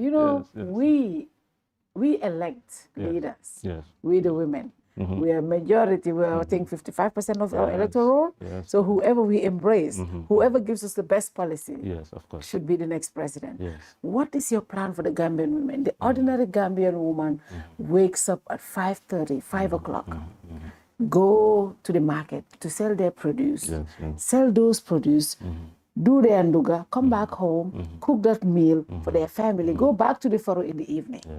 We don't have a lifestyle. Yes. It's just walk, and have nothing in the savings. How are you going to help uplift the life of that ordinary woman? Yes, and that's really sad. And, a lot of women are the breadwinners in the Gambia. And it's sad, even when Nene and I went to Fatou to do that project. Can you imagine? Fatou, which is not even far from here, women are waking up at 3 a.m. In the morning just to get basic amenity like water. In the Gambia. And the project only cost $300,000. They haven't had basic amenity like water for years, over 10 years, in a big garden like that. Totally unfathomable. It's crazy. So for me, women, I have daughters myself, and I want them to thrive. I want them to be successful. And right now, as a country, we are not remotely even close. And this is why, golden era is being formed. We want to usher in a new era where women can thrive, the youth can thrive. So for women, we need to empower them. And when I say empowerment is, I feel like more women, since they're already in agriculture, right, farming, feeding their families, going to the market, they already have the produce. We can empower them by having them go into agro-business, where, women that are already selling tomatoes, right, they can be able to turn that into tomato paste easily. Yeah. We can empower women there. And, lemon, they can easily turn that into lemon juice. Some of those processing plants are not expensive. I've been to China a few times. Yeah. It costs, $20,000, $30,000, small scale to start somewhere. And we should be, and we can do that by guaranteeing them loans through the bank, giving them financial credit, and some could be grant. And we should give grant to women that are already in that business, they're doing it, And then the grants can have stipulations like, hey, you must be able to hire at least X amount of people, so that way they can also have the expertise to set up their own. So since women are already into farming, some of them have fish. I live in Brufoods, close to Tanje, and I see a lot of these women that sell fish, but they get, their supplies from foreigners. Yeah. So now what we have to do, since we are all about Gambia first, we can empower these women, give them trawlers. Yeah. So that way they can be the suppliers now. They could go get the fish from the deep sea and then come back and sell it. It shouldn't be the other way around. Because right now, foreigners, I don't have any issues with foreigners, but I'm Gambian and I want to empower Gambia. Yeah. Because if Gambians don't have the basic means to survive in the country, I wouldn't expect them to find it elsewhere. Yeah. You know, other countries are empowering their own. I have no issues with foreigners. You know, they are welcome to come here and compete, but we need to empower foreigners. Made in Gambia should be a thing. So women that are already into fishing, we're going to give them trawlers. We're going to train them. They could go get the fish and get into the fishing business themselves and hire Gambians, you know. So that way, even fish will be more affordable. Yeah. Because look at, there's no control in the market. Some of these foreigners, what they do is they collude and say, oh, there's scarcity, so they could raise the price of fish. Yeah. Yeah. And these women barely make profit. They have very little margin. So when they create this artificial scarcity, man, it becomes hard for them to be able to even buy and sell because they're just resellers. That's true. So now we want to empower women. Hey, we're going to train you guys. It doesn't matter what language you speak. We're going to have community project managers train you in the language you understand. You're going to get the fishing, and we, the government, are going to step in. We have an integrated application, a system in place where we can easily connect you to the buyers. So that way, other people are not exploiting them. And then it becomes a free market where you can actually stabilize the prices because you have now enough producers, you know. And then more women, not all of them can be suppliers of fish or farming materials, but they could get into agribusiness. Some can go into tomato paste manufacturing, lemon juice manufacturing, domoda, you know, the granite, right? Some are farming, some are already processing that into peanut butter. And these are things that can easily supply a lot of retail stores. And a lot of retail stores will like that because it will be cheaper for them to buy and resell and also make profit instead of importing, having to pay duty and all this stuff. So we need to empower women to go ahead, you know, even the young ones, you know, go ahead, empower them, you know, so that way they can also sustain, because right now they are the ones sustaining their community. And the country is already hard. Imagine if you empower them, what they could do. They could do that. Yeah. And talking about, you spoke about corruption here, but I think that is our biggest challenge as a country. The reason why we are not, we have a lot of resources lost in between is because of the system itself is corrupt. We all know that. We have seen the audit reports coming out recently. But things that also encourage corruption is low wages and how people, there's no incentive for government workers. How do you plan to handle corruption, but also people that are working in government? How do you plan to uplift their living standard and give them a better pay wage? That way, they will know that they have to deliver based on performance, but also that will at least lessen. We cannot completely eradicate corruption, but at least we can also lessen it a little. I think, to be fair, they need sustainable wage. Sustainable wage. Especially those working, you know, the civil servants. Civil servants. You cannot pay people money that is not enough to cover their transportation and expect them not to take bribes. We are deceiving ourselves. Let's give them sustainable wage, but it will come with a lot of stipulations. We can even give them subsidized housing. But you must deliver to the Gambian people. It will come with stipulations and integrity. You have to deliver. You have to adhere to, you know, high moral standard. Gambians should be able to look at any civil servant, serving them with integrity, because that's where the respect comes. A lot of our, immigration officers, police officers are not respected because people don't even see them as people that uphold the law. And they're part of our judicial branch, right? They're the ones enforcing the law. You know, look at our legal system. You know, so our judges, right? So these are people that should be incorruptible. They should be there to enforce the law. And if you look at our agenda, we do talk about good governance, accountability. So we have to pay them sustainable wage. You know, for some of the officers, we can even provide them, you know, subsidized housing, but we must hold them, you know, accountable. Yes, there is no excuse. And we need to create an independent commission that is non-partisan, that is going to monitor every sector from top to bottom.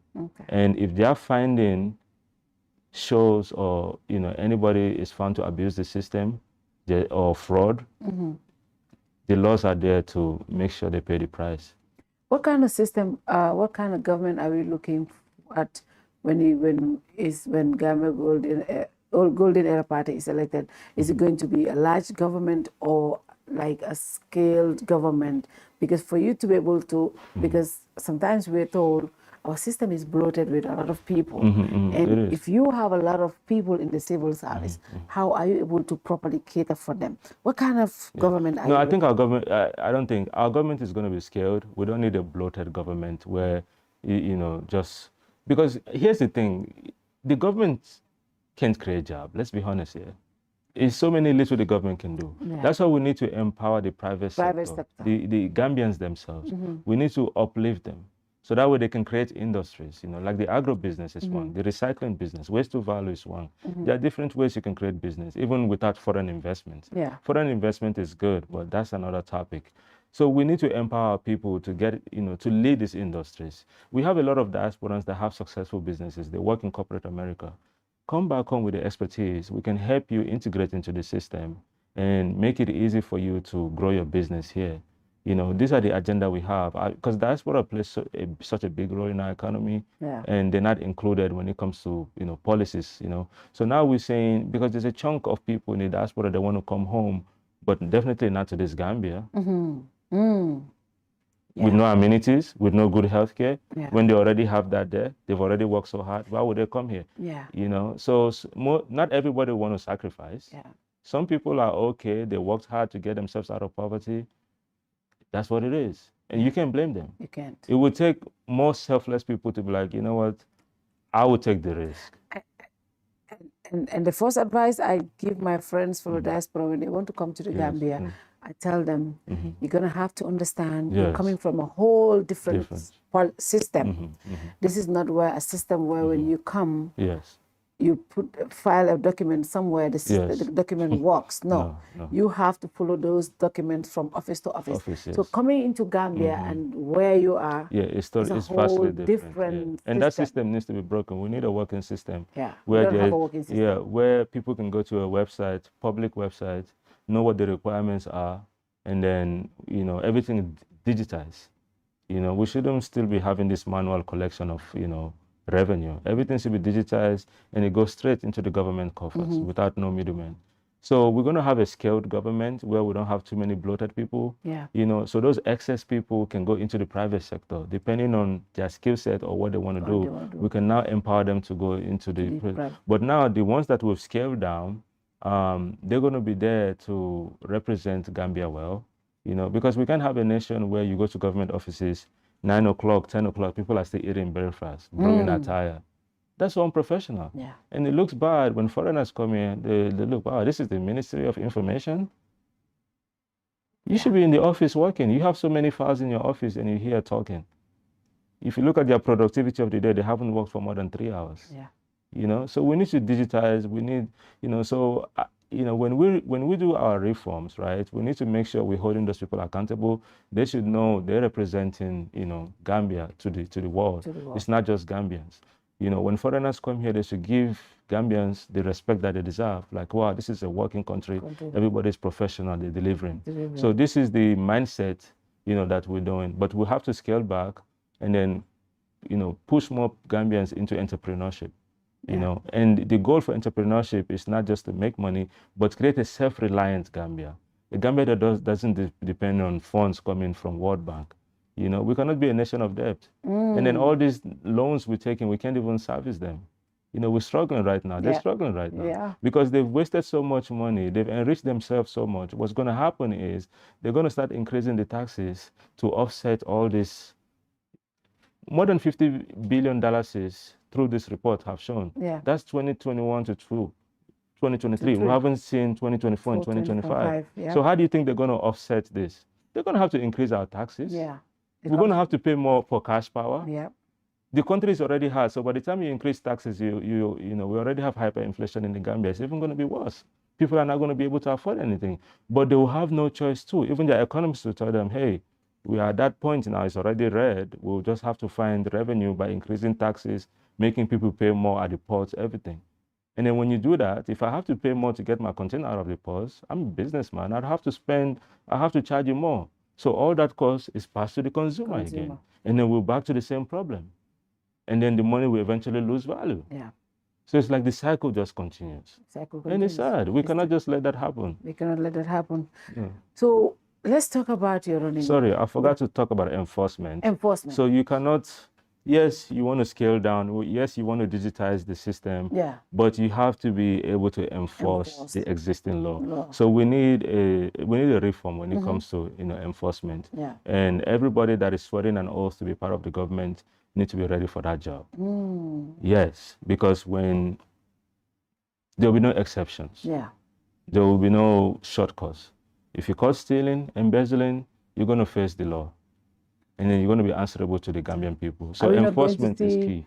A scenario where people are found wanting in one area, they're promoted and they're taken for that's the service. ridiculous. Because that's what we're saying. So that's basically rewarding them. It's like, oh, you've done a good job here. Now go over here. Let's go to the, yeah, no, that's not going to happen. Our reform would focus specifically on that. And we need to create an independent, non-partisan commission that doesn't belong to any party. Whether you GEP, nobody cares about that. Are you doing your job? Good. If you're not, you're caught embezzling or money laundering or whatever that case is, you should be held accountable. So this is going to be a non-partisan institution, and every sector of the government would have to report and make sure enforcement is happening. We're protecting the vulnerable Gambians. Yeah, so we need to have independent institutions that are going to go in there and enforce the law. Now let's talk about the running mate. This is the first time we're saying that. I mean, this is like the American system where you have running mates and you have one in the name of Nene Cheyasin. Why the running mate and why Nene? Great question. Nene is somebody that is very passionate in whatever she does. I've gotten the chance to know her, and she's very intelligent. She's done well for herself. She's accomplished. She, even before she started her home care business, she has a master's degree.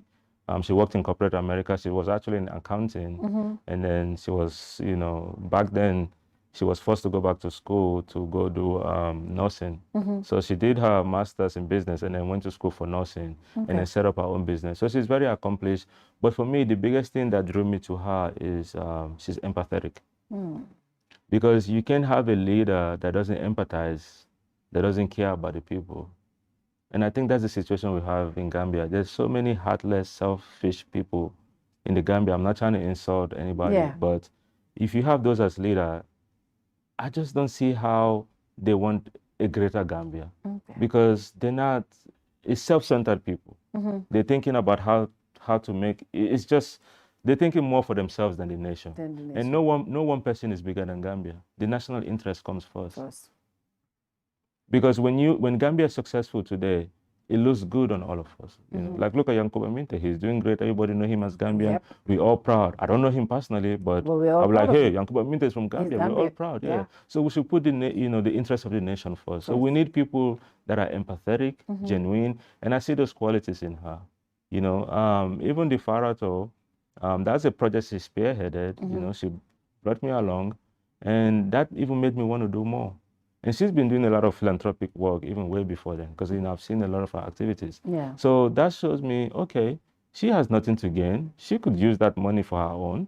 It's the money she worked for. She didn't get it from the government, but she's spending it on people because she, even me, when I went to Fatou, it was an eye-opener for me. It's like, wow, people are still struggling to get water in 2025. When we're a country that we're already blessed. Gambia has a high water table. You dig for 15 meters, there's water coming out. This is already a blessed nation. We're sitting on a gold mine, and we don't even know. You go to East Africa, people dig 120 meters, and they still can't find water. I have a borehole in my house. 18 meters, I found water. There are some regions in Gambia, you dig for 10 meters, there's water. So you want to tell me people are still struggling to get water? So it's sad. So I see a lot of those qualities in her, and more specifically, she's a woman. You cannot have women empowerment where a woman is not a leader there.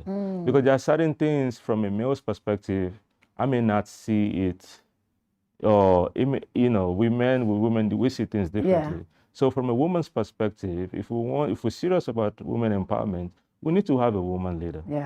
And look at Rwanda, you look at their members of parliament, it's mostly women, and they've done well for themselves. I travel a lot, I've been to 12 African countries, and I see how other countries are doing things. So, we want to bring great ideas to be better than those countries. I'm not here to copy and paste what is working in Rwanda or Djibouti. I want Gambia to be better because I know we have the potential. And we have the brains. Yes. There's a lot of Gambians overseas that are doing fantastic. I talk to them every day, but they don't have confidence coming to their country. So we need to change that narrative. That narrative has to change. Yeah, that narrative has to change. If we talk about nation building, everybody needs to be inclusive. We need to have a diaspora council. So to make it easy for diasporans, because they have the resources, the exposure, the expertise. So when you talk about good roads, they know what a good road looks like. When you talk about infrastructure, they know what good infrastructure looks like. For a Gambian that hasn't traveled abroad, this is when you talk, let me use internet as an example. Yeah. When I say Gambia has a terrible internet, people look at me like, oh no, it's getting better. I was like, what is the average bandwidth in the Gambia? Even with the best GSM companies. Yeah. The average bandwidth is 2 megabytes per second. While you have other African countries, they have 1 gigabyte per second of internet speed. But you see, it's the exposure. Some people haven't traveled outside of Gambia.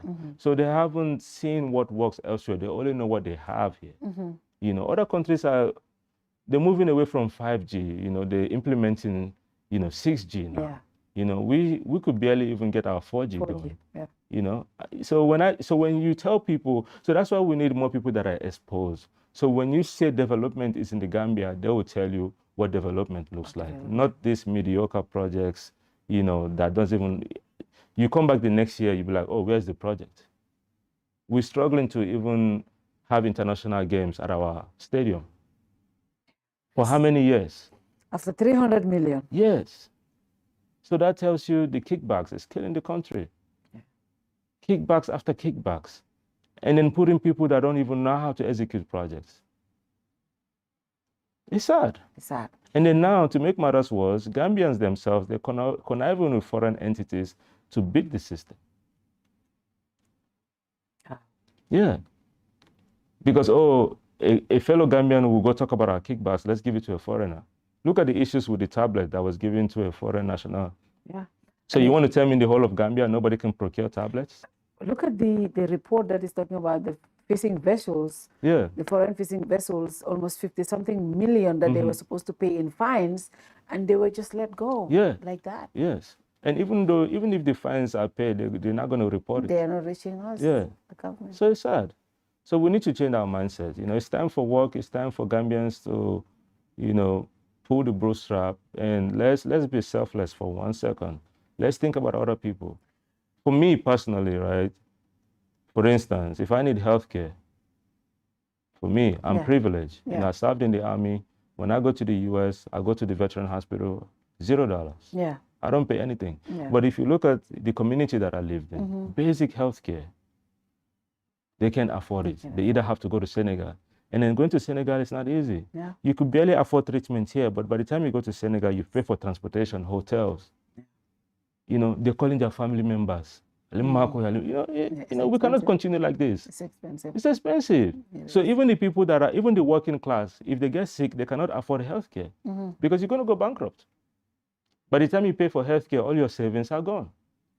Even the working class will struggle for basic healthcare here. It's expensive. So we need to think about other people. We need to think about that. Yeah. Now, the big question is, who is, you said you're an entrepreneur, you're a businessman. Yeah. Our current president is a businessman. And a lot of us are not, a lot of the Gambian people are not pleased with the direction of that. So we have one business, and we have a businessman president in the United States also. Yes. And a lot of people are not happy with that too. Yes. Why do you think we should give Saikou a chance after seeing our current president, a businessman president, and America, a businessman president? Why do you think it's going to be different with Saikou? Yeah, it is going to be different because, you know, me relocating to Gambia, I did it on my own, you know, establishing Mirror as a business. It was self-funded, right? And most importantly, for me, I understand, you know, especially with the history of businessmen, but for me, I think it's a duty to serve your country. It's a duty. It's a duty. And if you look at Golden Era and our policy, we're talking about governance that serves the people, right? So okay, let me give myself as an example. I've been in the Gambia for 5 years, right? If I was an opportunist, I could easily set up an entity here in the Gambia, work with the government, and join the system just like everybody else. I could have done that. And that's what's going to be my next question. No, I could have done that. And that's what's going to be my next question. Because when I was here, yeah, you know, I've been in the private sector. I've had my own businesses without any government affiliation. Yeah. You know, I have friends. You know, I know how to. I've created entity in America. Yeah. You know, I've done state level contracts with Louisiana. I could have created an entity here. Nothing will stop me. But now you are in politics. Yes. Yeah. Now, when you start saying stuff like what you're saying about the government, the inefficiencies, the corruptions and all the stuff, we have seen people who have said things about this government, and today they have joined the system. Yes. And the system has not changed. And this is what I've told so many politicians. They have said that this government is the worst government in this entire country that has ever served in this country. They have said Barrow will never have, doesn't have the interest of the Gambian people. They have said worse things. But today, they are the biggest advocate of that government. Yes. And we have seen that young people who have said all of this about this government, and today they have joined the system. Yes. I hope we are not going to see something like that. Oh, hell no. That's not me. Because I've been here for 5 years. I could have easily created an entity so many years ago, bid for those contracts. A lot of those contracts, I see them, but I don't want to be part of this system. Yeah. The system that takes from the poor, I don't even have the conscience to do that. Taking from the poor, enriching myself, and then driving around, you know, like I am the best thing on earth. No. You know, I want to work hard for my money, and I want to make it the good way. I want to be able to go home, sleep good at night. I don't want to take from the poor. Yeah. A lot of these projects that's supposed to benefit the poor is going into one person's pocket. Okay. How do you sleep at night knowing somebody doesn't have food? Somebody just died from child delivery. There's a lot of stillbirth in the Gambia. How do you sleep at night? And we call ourselves a Muslim nation. Muslims where? That whole Muslim thing is just a facade. It's nonsense. Wow. Because a Muslim should care about their fellow neighbors. If my fellow neighbor doesn't have something to eat, if I have the means to help them, I will. There's a lot of stillbirth in the Gambia. People are dying every day. We don't have good hospital. You have patients sharing a bed. You have some sleeping on the floor. There's no bed. There's not enough beds. So if I wanted to join the system, I've been here for 5 years. I'm a business person. I could have easily bid for this project and I'll win it. I have the capacity. I can create a team in a second. I've done it before in the US. I can easily do it here. The opportunity presented itself to me so many times. I was like, no, I don't want anything to do with this government and how they do their procurement. I'm not interested. I'll keep being a civilian in the private sector. I'll just do my own thing. But I could have easily joined them. But for me, it's not the money. You know, it's just, I can't do that. I don't have the conscience to do that. I won't sleep good at night. And I won't feel good even spending that money, knowing how it is. Yeah, that is very strong. Stealing from the poor people. Yes, it's definitely stealing from the poor people. I just hope a lot of and you know the crazy thing, think like that. When small people steal $100, $200, you know, we're giving them mob justice. Yeah. We're killing them. And then the ones that are actually stealing billions and billions, we celebrate them. Did you hear what I said this day on Facebook? You know, I did this program. The ones that are actually killing, destroying the future of your kids, we celebrate them. When they come, we lay on the floor. And then the ones that are stealing $300 a day in mile 2, for what? We need to release those people off from mile 2. I said this on a show. This is nonsense. And something when I was talking about this Omar Baji death. Yeah. When you go to their Facebook, when somebody steals Sergio, can you imagine? I tablet to Sunya mobile. Yeah. Mind you, this person is stealing from me and you, the ordinary folks. But these people that are stealing our government resources. They're stealing the future of our kids. Okay. They're not just stealing from you. They're stealing the future. Look at all this debt Gambia has. The debt to revenue ratio is almost at 500%. That means for every $1 they're collecting, you know, in revenue, right? They've already borrowed $5. How is that sustainable? So they're stealing from your kids. And then we celebrate them. And the ones that are stealing small mobile phones, they're in mile 2 for years. And then you see these judges, they're quick to send them to prison, Gambian kids. And some of them are stealing because they can't afford a meal. And then the ones that are actually looting our resources, we celebrate them. They have impunity. Nobody says anything. So that's why if you look at 360, we said new direction. one nation, one vision, new direction. And the direction is going a whole one area. Yes. Interesting. So, why can't you guys speak in local language? But this is the first time I'm going to have Saikou on so many other occasions. Yes, of course. But it's good to have this introduction in English, so we just speak to everybody. But obviously, we'll be having more. Yeah, definitely.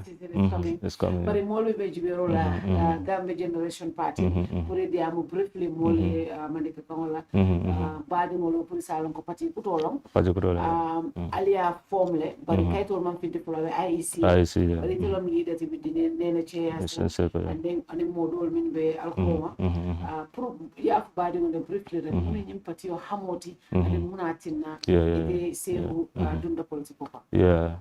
Assalamu alaikum balbe kontona gameno atol nal kontongola ntete Saikou Sawo leti mbora sukutale nteni nene che yasin nga patikutole londi ka fa golden era party and gameno meta bataring meta batakono ntola parensol ntol from we face so many adversity, right?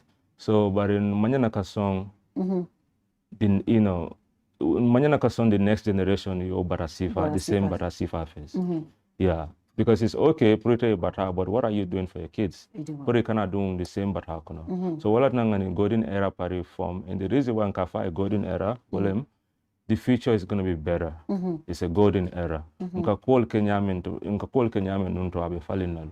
to put a better system in place, So, Gambia is a place me along control my middle class my economy funds so until la hamu minti welem ka gamenol sembento yandi ka bomu sol funding kel we give them the resources opportunities gen sembento yandi so ibajala loko nitol fana successful ta it's na economy sambano ye bondi fuar ya kono ye dundi middle class kono we kulala back pro Gambia tanyato without a middle class because near business or there's no middle class pro support business in a boiler. Yeah, you need a thriving middle class. So Gambia, if you look at the poverty index, it's high. Mujama be fuaria kono. Wala na ma economic kendo sota. Wala na mol buka pareka investment kija. Gambian citizens no fo ikela koro bondi jaya samba Senegal. Because wala economy better is more stable and they have high paying jobs.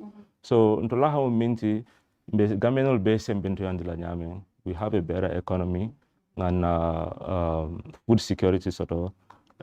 Good quality of life and a good healthcare finance sort of economic kendo sort of so ntola hamu wallet lafaka Gambia based samba all inclusive hanin ndol mimi banta do lafaka kanale meta tupa budule ila karon keje yo kuro sort of demanding dol fana mbijele tupa budu fana ma easy sign yeah man dia sign nunta be jama nisa mankele so but it's time yalong banko fana ni lafaka develop you have to bring everybody into la population of mansia so manyana ka tribe or more marginalized. That's what I'm called Nyanta Kalafa Nindol Mimijam because at least it all exposed the expertise sort of. In Indol Marco Mimijam, we lift everybody up. So Ntolahamo works an all-inclusive government, Whether you are Mandinka, Wolof Sere, it doesn't matter. It's about meritocracy. What can you do for your government?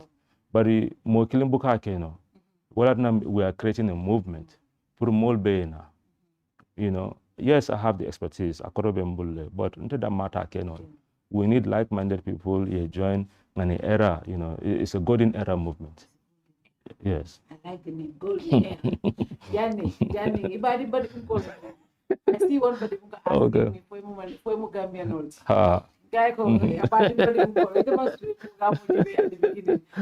anybody can call him. Yes. Don't feel actually, Fatou said, yes, he's my cousin. Fatou Fatou, not cousin. Wow, I see Fatou and Fatou, everybody's when I saw those Badibunga sharing that's when I said, no doubt. Yeah, Fatou, that's my mom. Fatou, that's your mom? Yeah, I saw my son. I'm so happy. I'm so proud of him. I'm like, okay. I see Badibunga sharing. That's when I knew Badibunga. But the media, but the people of the Masayam in the because of all of the president, yeah, no. When you're not body like I know, right? But yeah, well, I'm so happy to have you on the show. I get excited when I see young people in politics. I get excited when I see women in politics because, and the elderly people, they showed us the way. and they will continue to guide us. Yeah, they will continue. But they have worked so hard all these years. A lot of young people who are educated, they never join politics. Yes. And they should come and help. And I think that is very important. Are you open to coalition? Because a lot of people say this government is doing so much that people don't like. The truth is there's so much corruption, there's so much mismanagement, and they said people want change. That's what a lot of people are saying. Now, more Kofanang, it will be good for at least politicians of Fanang Bay and I together, because incumbent Bundo Mansone. Yeah. Are you open to something like that? If the people want you to join and join a coalition, will you be open to that? Or is it have to be Saikou? No. Like I said in the beginning, one person cannot do the job. Yes, I'm a visionary leader. Yes, I've accomplished a lot. Yes, I've had a proven track record. I served in the army. The discipline is there. But again, one individual cannot solve the problem. So we need more intellectuals. So I would, forming a coalition is not a problem. We would like to have alliances with like-minded parties. But for me, I'm a very cautious individual because, again, like I said in the beginning, right, there's a lot of opportunists in the Gambia. In Gambian politics. Yeah. They will say one thing here today, the next minute they join in the very thing they were against. You said you want to fight corruption, but then you're fighting a party that just removed the Auditor General. So that way, people don't get to see the report. There's no transparency. So there's nothing you can tell me. There's no justification for that. Over and over, this current administration have shown they're not ready to be transparent. And then now this audit report have shown that they've planted their puppet there to clean up their mess. So I want to be cautious. We are open. We welcome all Gambians. Those that want to join the movement, party that want to form alliances, but we just want to be mindful. We have to vet the people we let in, because we don't want the embarrassment tomorrow. Like, oh, they endorsed this party, and look what's happening. I wouldn't want to tarnish, the image of Golden Era, because we are laser focused for change, and we want a transparent change, a government that serves its people. Not the other way around. You're there to serve the interests of the Gambians. You're answerable to the Gambians. You're accountable to the Gambians. It's not the other way around. People should know how a proper government should work. So yes, we're going to form alliances only if they have a clear agenda, only if our visions completely align, and the people that will serve with integrity. Because we want to uplift Gambians. We want Gambians to be able to live in their country with dignity.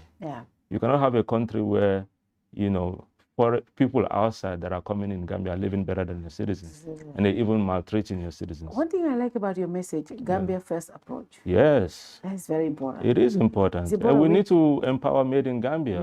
Gambians love textile. Like for me, I like to dress, I like to look nice. I should be able to order this textile in the Gambia. So we need to empower the textile industry. Made in Gambia should be a thing. Pavement blocks, we shouldn't be importing that. That should be made in Gambia. Those are easy to do. So we need to empower the youth. We need to make sure Made in Gambia is a thing. We're blessed with so much fish. We should be making sardines and all these byproducts from fish here. We have a lot of species of fish Gambians don't even know. Those are big commodity items for restaurant businesses overseas. We are already blessed with a flat land. We have River Gambia.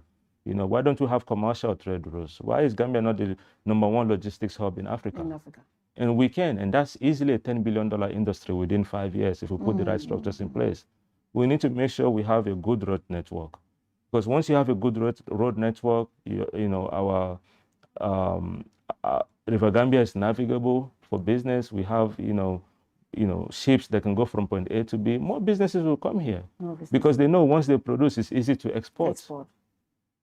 So Gambia should look into logistics, supply chain, value chain as well, adding value and then exporting it. Look at our GDP, 2-point-something billion. Look at Senegal, their GDP is 32 billion. And then in this year alone, they're projecting their GDP to grow by 10%, which is about 3 billion. That's more than our whole GDP as a nation. So we need to be a nation that is productive. And we can only be productive by We have able bodies. Japan is having a crisis right now. What is our problem? Where is the problem? Is it leadership? Is it It's leadership. What is our problem? It's two things, leadership and mindset. Leadership, number one, poor management, no vision. They don't even know how to. We have the NDP, that is the National Development Plan, that this government have. That's their blueprint. But where has it gotten us to? If there's still high unemployment, what kind of vision is that? Vision that can solve unemployment? Visions where people are still dying in back way because they can't find jobs? Vision where, you know, people can get skills to get entry-level jobs? Business, a vision where even if you qualified, you're a right fit for the job, they're not going to hire you because they know you have higher standards. Vision where when you don't align politically, they penalize you for that. Yeah. Is that a vision? That's not an inclusive Gambia. That's nonsense. I like you already. You know? You are one of my favorites so far. Yeah, so that's the kind of politicians I like. we need to be serious because we are at a crossroad in Gambia and people are making jokes online, but they don't know we have a serious problem. We have a serious problem. And then the future for our kids is at stake. Yeah. I feel sorry for the next generation. So this is our opportunity to change the narrative. We need to fix our leadership problem. We need better management. Look at the ports, the situation. The port is one of the biggest revenue generating assets for any country, not just Gambia. And then we give 80% away for 30 years. Yeah. Don't you think that's an issue that any level-headed person should be like, but that is the government's new direction. We have the PPP, they're privatizing most of our national assets. Yeah, but even the airport, we're about to privatize it. Okay, I will tell you something about private-public partnership. Yeah. Gambia should always have majority stake. It has to be mutually beneficial. You cannot give away 80% of your... You basically sold your ports for 30 years. That's not an equitable relationship because we're not going to get anything from it. And the port is a very critical infrastructure. We shouldn't allow foreign entity to have a majority stake there. We should know everything coming in and out of our country. Yeah. So yes, it's good to do public-private partnership, but for even GEP, we did talk about public-private partnership in our agenda for economic diversification and expansion. Yeah. But it's not. It's to empower Gambians. If you know what I'm saying. Yeah. If we're going to do any public-private partnership, it's to empower Gambians, where we're providing the amenities and everything, and then we're empowering Gambians to create industries, and then the government can get 20%. And then those Gambians that we're empowering, they're getting 80%. And then that 20% we're getting, we're putting that into a sovereign wealth fund. So if there's an emergency, we need to fix roads or something, or a big project needs to happen, we already have the funds. We don't have to keep going to World Bank to keep getting in debt that we cannot pay. So as a nation, we need to look out for the other generation. Any surplus will go into that sovereign wealth fund. When we have mega projects, like look at River Gambia, we shouldn't have water issues in the Gambia. We should be able to create canals, irrigation system, direct from the River Gambia to farms. So if we have a sovereign wealth fund, we don't have to go overseas, World Bank, and keep collecting loans that we cannot afford. We can easily get those from the sovereign wealth fund. And then if there's any excess, we have our vulnerable people here. We can build a good healthcare system for them, you know, where the old and elderly can go and live with dignity. They don't have to struggle. They don't have to be left in the rural areas with no electricity, no water. This is what we should be doing as a nation. This is what you should bring. Finally, what is your message to the Gambian people?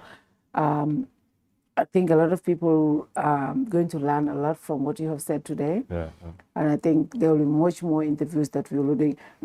I want to invite Nene to the Grand Bantaba next week if she's available. Yeah, we'll communicate with your team. Problem. I think you know that will be interesting. Yes. Just to have her on that show and also talk about your vision. If she's available, we'll pursue that with your communication team. But the Gambian people, what is your message to them? Sure. We're a new party. We want Gambians to give us a chance. Ultimately, Gambians have the free will to make whatever decision. All we can do as a party is appeal to Gambians. We're a new party, yes, give us a chance. We've created a platform where they can learn more about us, goldeneraparty.com. Give us a chance. we are ready to work with Gambians. Like I said, the Golden 9 agenda, we didn't just sit in our offices under the AC creating those policies. We invested in surveys. Even as we speak to you today, we've had thousands of people wanting to volunteer. We have a form on our website. And then some of the questions we're asking them is, what matters to you the most? We just don't want people to just volunteer. How can we address your need as a volunteer? And most people are saying quality of life, cost of living. They want to be able to live here in dignity. They want to be able to get good wage and live with pride. So we obviously know cost of living is big on the agenda for Gambians because Gambians can afford it. It's hand to mouth. So what we're saying is we're ready to work with Gambians. And then as a party, you can't create policies and leave the people, your targeted audience behind, right? So it's very important we have a collaboration model with the citizens where we're hearing from them and then we're curating policies that addresses their need head on. It's like you want to solve the problem of the youth, but you don't want to sit with the youth. Yes. The youth are not part of the decision-making process. Like you have a 60-year-old as a youth advisor. Yeah. How do you know the youth's problem? Exactly. It's nonsense. Yeah, we need young leaders. And you have to, when you're addressing the youth, get the jobless, get the entrepreneurs that are youth. You have to have a mix from all sectors. Those in healthcare, those in, paralegal, all 35 and under. Like, hey, we have a good mix of youth here, 100 people. Now let's talk. We want to create an agenda for the youth. So when we were creating our agenda, we paid for those surveys. They were not cheap. We went all the way to URR collecting data from people. Data is important. Yes. So we did a qualitative analysis of those data. That's how we were able to craft those policies. And then when we were creating the policies, we looked at the root cause. You go to our website, we define the root cause of each that is happening in Gambia. And then we're creating an outcome-based solution that is measurable. We can come back and, it's an outcome-based. You have to provide an output. And then we talked about scorecard, having KPIs and performance measurements. So we're not just making empty promises. We're creating an agenda where we can have, we can feasibly implement. Because you can't make promises that you can fulfill. So any policies you see out there, trust me, we've done our research. And based on how we can go about and fixing the system, we've created policies that are feasible, that we can implement. We have an execution strategy. Yeah. You cannot come one day and solve food security in Gambia. No, that's not feasible. That's possible. It's going to be a roadmap. Yeah. And it's going to be a phased roadmap. Year 1, this is what we're going to achieve. Year 2, manufacturing. Yet by year 5, we're done. We fix, obviously they're still going, but at least 80% of Gambians will be able to afford, food, cost of living will come down. Yeah. Because now we're empowering people to get into farming. We're training more Gambians to get into construction. We, instead of monopolizing, giving one entity the right to bring cement, we're saying, hey, Gambians and the reason why I keep saying Gambians is because we have to empower Gambians. Gambians need to lead these industries. Yeah, that's true. You want to create a cement factory and have low-cost construction, Gambians need to, lead that industry. We need to create a plant. So that's why I was saying when it comes to public-private partnership, it should be equitable where the government is there to support. We could do an 80-20 structure. The 20% that the government is getting from supporting those industries are going into our surplus. And then the 80%, but we're empowering those individuals, and those individuals must be Gambian. They should have that made in Gambia or Gambia first mentality. Yeah. So we're not going to do, and then anytime we're doing business with foreign entities, like with the situation with the Post, Albaric, or whatever the name is, no way. If Gambia is not going to get 51% out of the deal, it's a big no. It's a big no. Because we need to maintain majority equity. We need to majority equity, especially with foreign entities. That's important. And then when they come here, we shouldn't be signing anything more than 10 years. 30 years, that's a whole generation. That's a whole generation. 10 years maximum. We're not having because no 10 precedent years for that long. Why would you sign such a contract on behalf of us? On behalf of us. Yeah, that's and then you didn't get any input from us. Yeah. I feel like some, especially key infrastructure like POS, there should have been a national referendum and see how Gambians feel about it. Yeah. It shouldn't just be a decision from the very few legislative body. Just in Yeah, cabinet. so that's why we need to do reforms. Yeah. You know, those are big deals. They're going to impact generations to come. Yeah, because if our parliament doesn't want to do their work, right, we should create a policy. That's why we need checks and balances in the system. Yeah. We shouldn't be able to just pass laws like this and bypass the citizens. We should create a better system in place where the executive have limited power to balance the system. Balance, yeah. Right? And then the legislative body, if they can't, there should be a national referendum where citizens are also given chance to voice their opinion. Because this would affect generations to come. Kids that are not yet born, they're going to have to face these 30-year, port issues. That's a whole generation. That's a whole generation. Yeah. So to conclude, we're saying to Gambians, we have great ideas, but there are people out there with greater ideas. We want to be able to have an inclusive Gambia. Gambia where there's meritocracy. We're empowering people that are ready to work, and we're also uplifting people that are at the bottom, bringing them to the top. So that way, we can create self-sufficiency. We can be a self-reliant nation. What is your opinion on term limit? I was going to go, but I just saw somebody ask that question. What is your opinion on term limit? Yeah, 2 terms. 2 terms. Yeah, and I feel like 5 years is a lot. Maybe 4 years, 2 terms. Yeah. Just like they have it in the US. So that way, if you're not doing a good job, we could get you out of there quickly. Get you out as soon as possible. Yeah, 4 years is good. 5 years is long, and 2 terms. 2 terms. No matter how good you are, after your 2 terms, get out. Government is continuity. Yeah. Yes, get out. Yes, 2-term limit. And the reason I'm saying that is because look at Benin. Patrice Talon, he came the same time as Barrow in 2016. Yeah. 10 years ago. Look at Benin, look at Gambia, you tell me. And Benin is 10 times bigger than Gambia.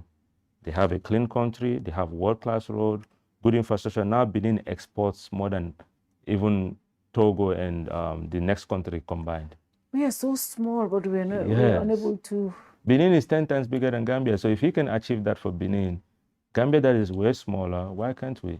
Yes, we're a small population of 3 million, but with intentional leadership that's ready to build on infrastructure, we can do so much. The word is intentional leadership. Yes. Intentional leadership. You want to build road, make it world class. You want to build stadium, make it world class. So that way we don't have to spending money on maintenance. You do a rubbish job, next year is broken, we end up spending. In business, there's something called total cost of ownership. Buy a new car and be done. You don't have to worry about it for 5-10 years. But if you buy an old refurbished car, it keeps breaking down. You end up spending way more money in the long term. Please tell that to my father. You end up spending way more money. He never wants to buy anything because now new. you're thinking, oh, let me do a small project. But you end up spending more. Yeah, it's called total cost of ownership. Yeah. And that's what's happening here. Fix the stadium once and for all. Make it a world-class stadium. Look at the airport. Just build a new airport. We could rehabilitate that to a bus station, because it's not in an airport. It's a national disgrace to even call it an airport. And you need an airport? Yes. Look at Senegal. They just built another airport, even better than the one the Blaise Diagne airport. They're coming up with a new city, Diamniadio. Yeah. That's going to be bigger and better than Dakar, with better road network. They're thinking ahead of the future for the next generation. Go to Banjul. Sewage problem, old infrastructure, dilapidated buildings. The list goes on and on. So all I'm saying is, Gambians, we're a new party, give us a chance. We're ready to fix the issues of the country. We're ready to serve you, Gambians. And we want to do things differently. That's why we're saying one nation, one vision, new direction. One nation means everybody's invited, everybody's inclusive. I don't know all the answers, but we can work with like-minded visionaries to fix the country. One vision, our vision is growth, productivity, good economy, solving the cost of living, food security. We're not just talking about, we already have policies in place to be able to implement those, having mechanisms, frameworks, and then holding people accountable to each project. And then we want to also fight corruption, because that's a key issue here in the Gambia. We need independent body that is non-partisan, just there to do the work. And then new direction, the old way of doing things just needs to go. Clearly, for 60 years, it hasn't worked. So let's welcome new ideas. Let's listen to the younger generations too. They're better in technology. Let's embrace technology. Gambia should be a world-class country. We're so small, we're already blessed. We have a great geographical, our location geographically even is great. Yes, so we need to take opportunity of that. Gambia should be #1 logistics hub, the best business center in the world. So it's time for change. This golden era is a movement. We want to, it's a new dawn for Gambia. We just want Gambians to give us a chance, hear us out, and, work with us. We want to listen to you. We want to be able to share ideas with you. And we want to curate policies that addresses your needs. We want to prioritize issues that matters the most. Priority is a thing. We need to prioritize. If people are dying of hunger, healthcare, that should be the first thing on our list for the first 100 days. So it's time. We're just appealing to Gambians to give us a chance, hear us out. We're different from all these other parties. And anybody that is joining the Golden Era Party, I've said it before in different groups, and I'm saying it again, please, if you know you can't educate the people in your group or in your movement, quit. Because we're not going to entertain illiteracy anymore. We want people to uplift, to educate other people. We want literacy, you don't even have to be a university student, right? You don't even have to be super educated, but people with common sense approach. Yeah. People with logical reasoning, people that are rational. Because if you look at the political landscape in Gambia, it's too much attacks, personal attacks, but they're not focusing on the key issue. If you're there attacking each other, how are you going to solve the problem? How are you a serious politician if your argument is based on personal attacks? No, it's about policies. You can challenge the status quo. Yeah. If you have a better way of doing it, tell them. That's challenging the status quo. Yeah. Let's eliminate waste and provide more efficiency. So that's what the party is about. And I encourage every people, because ignorance is not an excuse. No. Even if you're not educated, you haven't been to school, there's so much information out there on Google. Yeah. It's a simple search. Educate yourself. YouTube is a whole university. It is. If you don't know, ask. Yeah. Or take your phone. Every Gambian has a phone. Research. Yeah. But ignorance should not be an excuse. We need enlightened minds. Yeah. People that are ready for change. Mentality. No Gambian should be like, oh, this is not possible here. What are you talking about? It's possible. And nothing is impossible. You have a dream, yes, you can attain it. And what is the website if anybody wants to check out your website? Yeah, it's www.goldeneraparty.com. And then people can volunteer. We have a team that respond within 24 hours, and like I said, because there's going to be a lot of people coming to the movement trying to cause trouble. It's okay to support the Golden Era Party, but don't attack any other people. Because one thing I'm going to be quick to do is dissociate and denounce any wing of the movement that is attacking other parties. That's important. Yes, you should focus on the agenda. If you're not yet to teach, educate people within your group, please, we're going to distance ourselves from you. Because now you're doing a disservice to us. It's time for Gambians to focus on seriousness, talk about agendas, how we can fix the country together. That's the only way we can get out of this mess. Thank you, Saikou. I have nothing to say, but that's a very interesting and enlightening conversation. And I see that a lot of my viewers, the comment section, are very interested in the conversation. I think this should be the new direction of Gambia. We are in a very, very critical situation. The Gambian people want direction. We want leadership. We want people who will tell us their vision, why we should choose them over the other person. Yes, exactly. And that is very important. And I think that should be the new way of doing politics. Yes, it is. And thank you so much for coming here. Like I said, I want Nene next week on the Grand Bantaba. I'll tell Nene and her team. I'm already getting you a guest, Nene. Nene and the crew, that's another Nene. They host the show. Okay. So I'll tell them. I'll tell them, that I'm arranging a guest for them because I'm interested in hearing from her. Yes, definitely. I think she's very. And then she's very passionate about women affairs. And I think we have Gambia is a population with a lot of women. Yeah. And that's why I confidently chose her as a partner. She's also empathetic. She cares about the people. There's that self-love in her that she can share with other people. With the other people. Yeah. Thank you so much, Saikou. We are pleased to have you here on the show, and thank you. And also thank you for bringing Miro to Gambia. That is that is where I get my relaxation. If you have not visited Miro, try them. This is not an advertisement, but I'm just telling you a personal experience.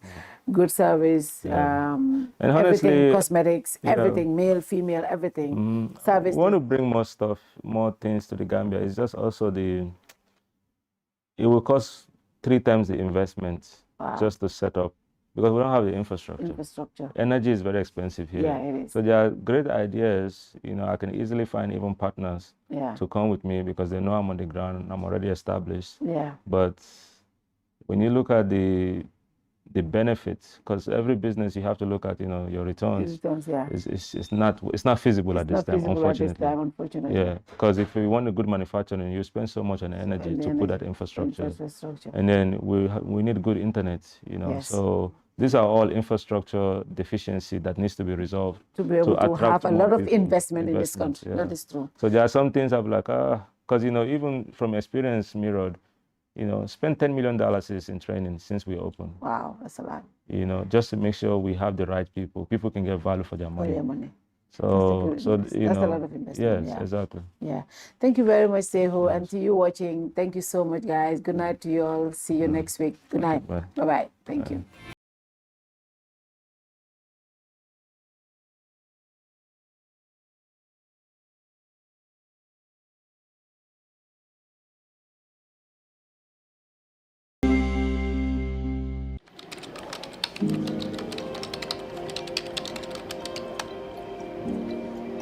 We are happy to announce the launch of our new logo. We have evolved since our incorporation in 1997, and it is time to refresh our new look to reflect who we are today. Before I reveal our new look, however, walk with me while I take you through our journey of the last 25 years. Trust Bank was incorporated on July 3rd, 1997 and began operations on October 1st, 1997. Following the collapse of the parent company of its predecessor, Meridian, the CBG stepped in and recapitalized the bank and held the shares in trust, thus the name Trust Bank. In 1999, the first investors who responded to the IPO and paid $1.50 per share received their maiden dividend of 50 bututs per share. In 2000, the bank fully paid back its investment by declaring a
so we share.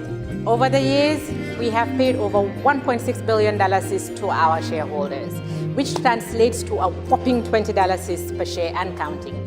Phenomenal returns for our shareholders who purchased at $1.50. Corporate taxes, over $1 billion is paid. Our journey started with a vision to create the kind of company that delivers quality services and innovative products with an inspired team dedicated to serving our customers, our environment, and our communities at large in the most caring manner. We remain fully committed to delivering excellent services to each of our stakeholders, customers, employees, shareholders, and partners. So, we remain true to who we have always been. As we look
you.